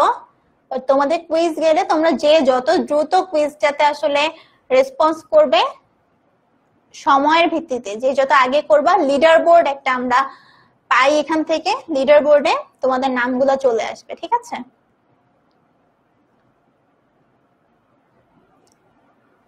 তো আমি আসলে চেষ্টা করেছি যতটুকু পড়ালাম ততটুকুতে যেন তোমাদের কোনো প্রবলেম না থাকে।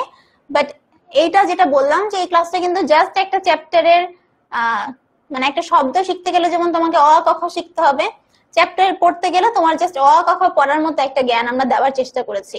সো এরকম অনেক অনেক পড়াশোনার মিলে আসলে আমাদের পুরা এইচএসসি জার্নিটা হয়। আপু ভয় দিচ্ছি না, বাট বলছি। আরেকটা জিনিস হচ্ছে মেইন বইয়ের পাশাপাশি আমাদের তোমরা জানো যে অন্য অনেক বই টই আছে, প্র্যাকটিসের ব্যাপার আছে। তো সবকিছুর জন্য আমাদের মাস্টার বুকটা তোমাদেরকে অনেক হেল্প করবে। এখানে অনেক অনেক প্রশ্ন দেওয়া আছে, তোমরা হচ্ছে এগুলো সলভ করলে অনেক ভালো একটা আইডিয়া পাবে। একই সাথে আমি একটা অ্যান্সারটা দেখাই দিই। এটা আমরা পড়ছি যে দ্বিচক্রী সংবহন, যেহেতু অক্সিজেন এবং কার্বন ডাই অক্সাইড একই সাথে আমাদের হৃৎপিণ্ডের মধ্য দিয়ে মানে প্রবাহিত হয়, এই জন্য এটাকে বলা হয় দ্বিচক্রী রক্ত সংবহন। ঠিক আছে, তো আমাদের দেখো লিডার বোর্ড জেনারেট হয়ে গেছে। আমি দেখো নাম পড়ছি, আমি মানে 1 নম্বরে আমি দেখতে পাচ্ছি, 1 নম্বরে দেখা যাচ্ছে যে একটা নাম দুর্ভাগ্যজনক। দেখো 1 নম্বরের নামটা হচ্ছে শুধু আই না এল দিয়ে যেন ও লিখছে, এটা বোঝা যাচ্ছে না। 2 নম্বরে আমি দেখতে পাচ্ছি ফারজানা আছে, 3 নম্বরে নোহার নাম দেখা যাচ্ছে, 4-এ আছে মৌমিতা নাথ, 5-এ আছে পারমিতা, 6-এ আছে ফাল্গুনী রহমান। তো আমি ইউজুয়ালি 1 থেকে 6 পর্যন্ত যারা আছে এদের নামটাই পড়ে থাকি। ঠিক আছে, তো র্যাঙ্ক নিয়ে আসলে মন খারাপ করার কিছু নাই, কারণ এটা তুমি যত দ্রুত অ্যান্সার করতে পারবা এবং সঠিক অ্যান্সার দ্রুত এবং সঠিক কিনা এই সব জিনিসের উপর বেস করে তোমাকে আসলে এখানে র্যাঙ্কিংটা দেওয়া হয়। তো আমি বলবো যে তুমি যদি সঠিক অ্যান্সার করতে পারো সেটা নিয়ে আসলে খুশি থাকবা। ঠিক আছে, তো এরকম করে আসলে আমরা প্রত্যেকটা ক্লাস শেষে তোমাদেরকে অনেকগুলো কুইজও দিয়ে দিব। কুইজ থেকে তুমি কি বুঝবা যে আজকের ক্লাসের পড়া তুমি কেমন বুঝতে পারলা না পারলা, এই জিনিসগুলা। আর মাস্টার বুক নিয়ে তোমরা যেটা জিজ্ঞাসা করেছো, মাস্টার বুকের ক্ষেত্রে যারা আমাদের অনলাইন ব্যাচে অলরেডি এনরোল করে ফেলেছো তারা মাস্টার বুকের পিডিএফ ভার্সনটা ফ্রিতেই পাবা। কিন্তু অনেকে দেখা যায় পিডিএফটা আসলে পড়ে মজা পায় না, পড়তে পারে না। তারা যদি চাও যে আমি হাতে আসলে বইটা নিয়ে দেখতে চাই, বইটা নিয়ে পড়তে চাই, সেক্ষেত্রে তোমাকে আলাদাভাবে এটা অর্ডার করতে হবে। আর যারা আমাদের যেহেতু এই ক্লাসটা আমাদের ফ্রি কমিউনিটি থেকে যারা বুক করেছিল তারাও করছে, তো তাদের ক্ষেত্রে মাস্টার বুক নিতে গেলে অবশ্যই এটা অর্ডার করে নিতে হবে। এটাই। আর হলো তোমরা বলো যে আজকে ক্লাস মেইনলি এটা আসলে তোমাদের সাথে একটা ইন্টারঅ্যাকশনই ছিল, তারপরেও আমি যতটুকু পেরেছি চেষ্টা করেছি বুঝিয়ে দেওয়ার। আর তোমরা অনেকে বলেছো যে আপু একটা মিনি গাইডলাইন দাও, তো গাইডলাইন তো দিতে গেলে এই ক্লাসের মধ্যে সবাই আসলে পছন্দও করবে না, প্লাস অনেকক্ষণ ক্লাস করে সবার একটু ক্লান্তিও চলে আসছে। আমি হচ্ছে চেষ্টা করব তোমাদেরকে একটা ভিডিও করে গাইডলাইনটা দিয়ে দেওয়ার। আর অনেকে দেখো আমার পুরো ক্লাস করে ফেলেছো কিন্তু এখন আমাকে চিনো না, আমার নাম জানো না। তো এইটার জন্য আমি বলছি, আমার পরিচয়টা শেষে এসেও আরেকবার দেই। আমার নাম সুমাইয়া আক্তার, আমি ঢাকা মেডিকেল কলেজে আছি, 5th ইয়ারে পড়াশোনা করছি। আমি টেমির স্কুলে তোমাদের বায়োলজি ইনস্ট্রাক্টর হিসেবে আছি। তোমরা এসএসসি তে যারা ক্লাস করেছিলে এফআরএল এ তাদের সাথে আমার দেখা হয়েছিল, প্লাস তোমাদের এইচএসসি 27 গ্রুপে অনেক ভিডিও দিয়েছি, তখনও তোমরা হয়তো অনেকে দেখে থাকবে। ঠিক আছে, আর এছাড়া যদি বলো যে আমার বাসা হচ্ছে খুলনায়, মেইনলি আমার স্কুল কলেজ খুলনায় ছিল, আমার স্কুল ছিল government coronation secondary girls school, আর আমার কলেজ ছিল government Majid memorial city college Khulna. ঠিক আছে, আর এছাড়া তোমাদের মাস্টার বুক বা কোর্স রিলেটেড যে কোনো যদি মানে কোনো কোয়েশ্চেন থাকে তাহলে তোমরা আসলে 16910 এই নাম্বারে কল করে যে কোনো সময় যে কোনো সমস্যা তোমরা হচ্ছে এটার সমাধান পেয়ে যাবা, যে কোনো ইনফরমেশনও পেয়ে যাবা। ঠিক আছে, তো তোমরা একটু আমাকে ক্লাস শেষ করার আগে জানাও যে আজকে ক্লাসটা তোমাদের কেমন লেগেছে। আজকে ক্লাস তোমার কেমন লেগেছে, প্লাস অ্যাজ আমাদের ফার্স্ট ইন্টারেকশন, সো আমার সাথে ইন্টারেকশনটা তোমাদের কেমন লেগেছে, কেমন ছিল, এবং তোমরা আসলে তোমাদের এইচএসসি 27 এর জার্নিটা স্টার্ট করার জন্য একদম রেডি কিনা, এবং তোমাদের স্বপ্নটা পূরণ করার জন্য এই প্রথম থেকেই আমরা চাই অনেক ভালোভাবে তোমাদেরকে গাইড করতে, পুরো জার্নিটা যেন অনেক স্মুথ যায়। এই জন্য তোমাদেরকে কিন্তু অবশ্যই আমাদের সাথে থাকতে হবে, কারণ আমি তোমাকে গাইডলাইন দিতে পারবো, আমি তোমাকে দিক নির্দেশনা দিতে পারবো, কিন্তু পড়ার কাজটা কিন্তু তোমার। ঠিক আছে,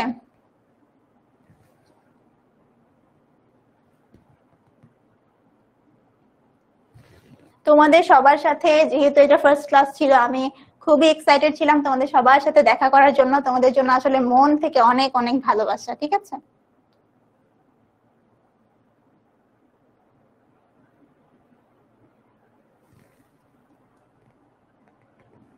আরেকটা কথা হচ্ছে এই ক্লাসটা দিয়ে অবশ্যই তোমাদের জাজমেন্ট করতে বলবো না, কারণ যেহেতু তোমরা বুঝতে পারছো একটা র্যান্ডম টপিক নিয়েছে অল্প কিছু কথা বলার, যখন আমরা সিকোয়েন্সিয়ালি একটা চ্যাপ্টার পর আসলে পড়বো তখন দেখবা আরো অনেক বিস্তারিত তোমাদেরকে পড়াবো, অনেক সুন্দর করে তোমাদেরকে পড়াবো, অনেক জিনিসগুলো তোমাদেরকে গুছিয়ে দিব। তোমরা যদি এই চ্যাপ্টারটা খুলো তাহলে দেখবা যে এই চ্যাপ্টারটা একটা মাঝখানে একটা টপিক তোমাদেরকে জাস্ট মানে একটা থ্রো করা হয়েছে যে দেখো তোমার এসএসসি তে এটা ছিল, এইচএসসি তে এটা আছে, এর মধ্যে লিঙ্কিং আপ ব্যাপারটা এরকম। ঠিক আছে, সো তোমাদের সবার কাছে এইটাই আমার রিকোয়েস্ট থাকবে, যেহেতু পড়াশোনা শুরু করে দিয়েছো এখনের মতো স্পিডটা আসলে বজায় রাখতে হবে, একটু একটু করে নিজে পড়া শুরু করতে হবে। সময় কিন্তু এইচএসসি লাইফটাই খুবই কম, সো অনেক দ্রুত টাইম চলে যাবে, তোমরা চেষ্টা করবে সময়টাকে কাজে লাগাতে। নেক্সট আবার অন্য কোনো ক্লাসে তোমাদের দেখা হবে, আর তোমাদের মেইন ক্লাস কিন্তু সেপ্টেম্বর থেকে শুরু হয়ে যাচ্ছে, তখন ইনশাল্লাহ ফার্স্ট ক্লাস হয়তো বা ফার্স্ট চ্যাপ্টারের ক্লাস আমার সাথেই থাকবে।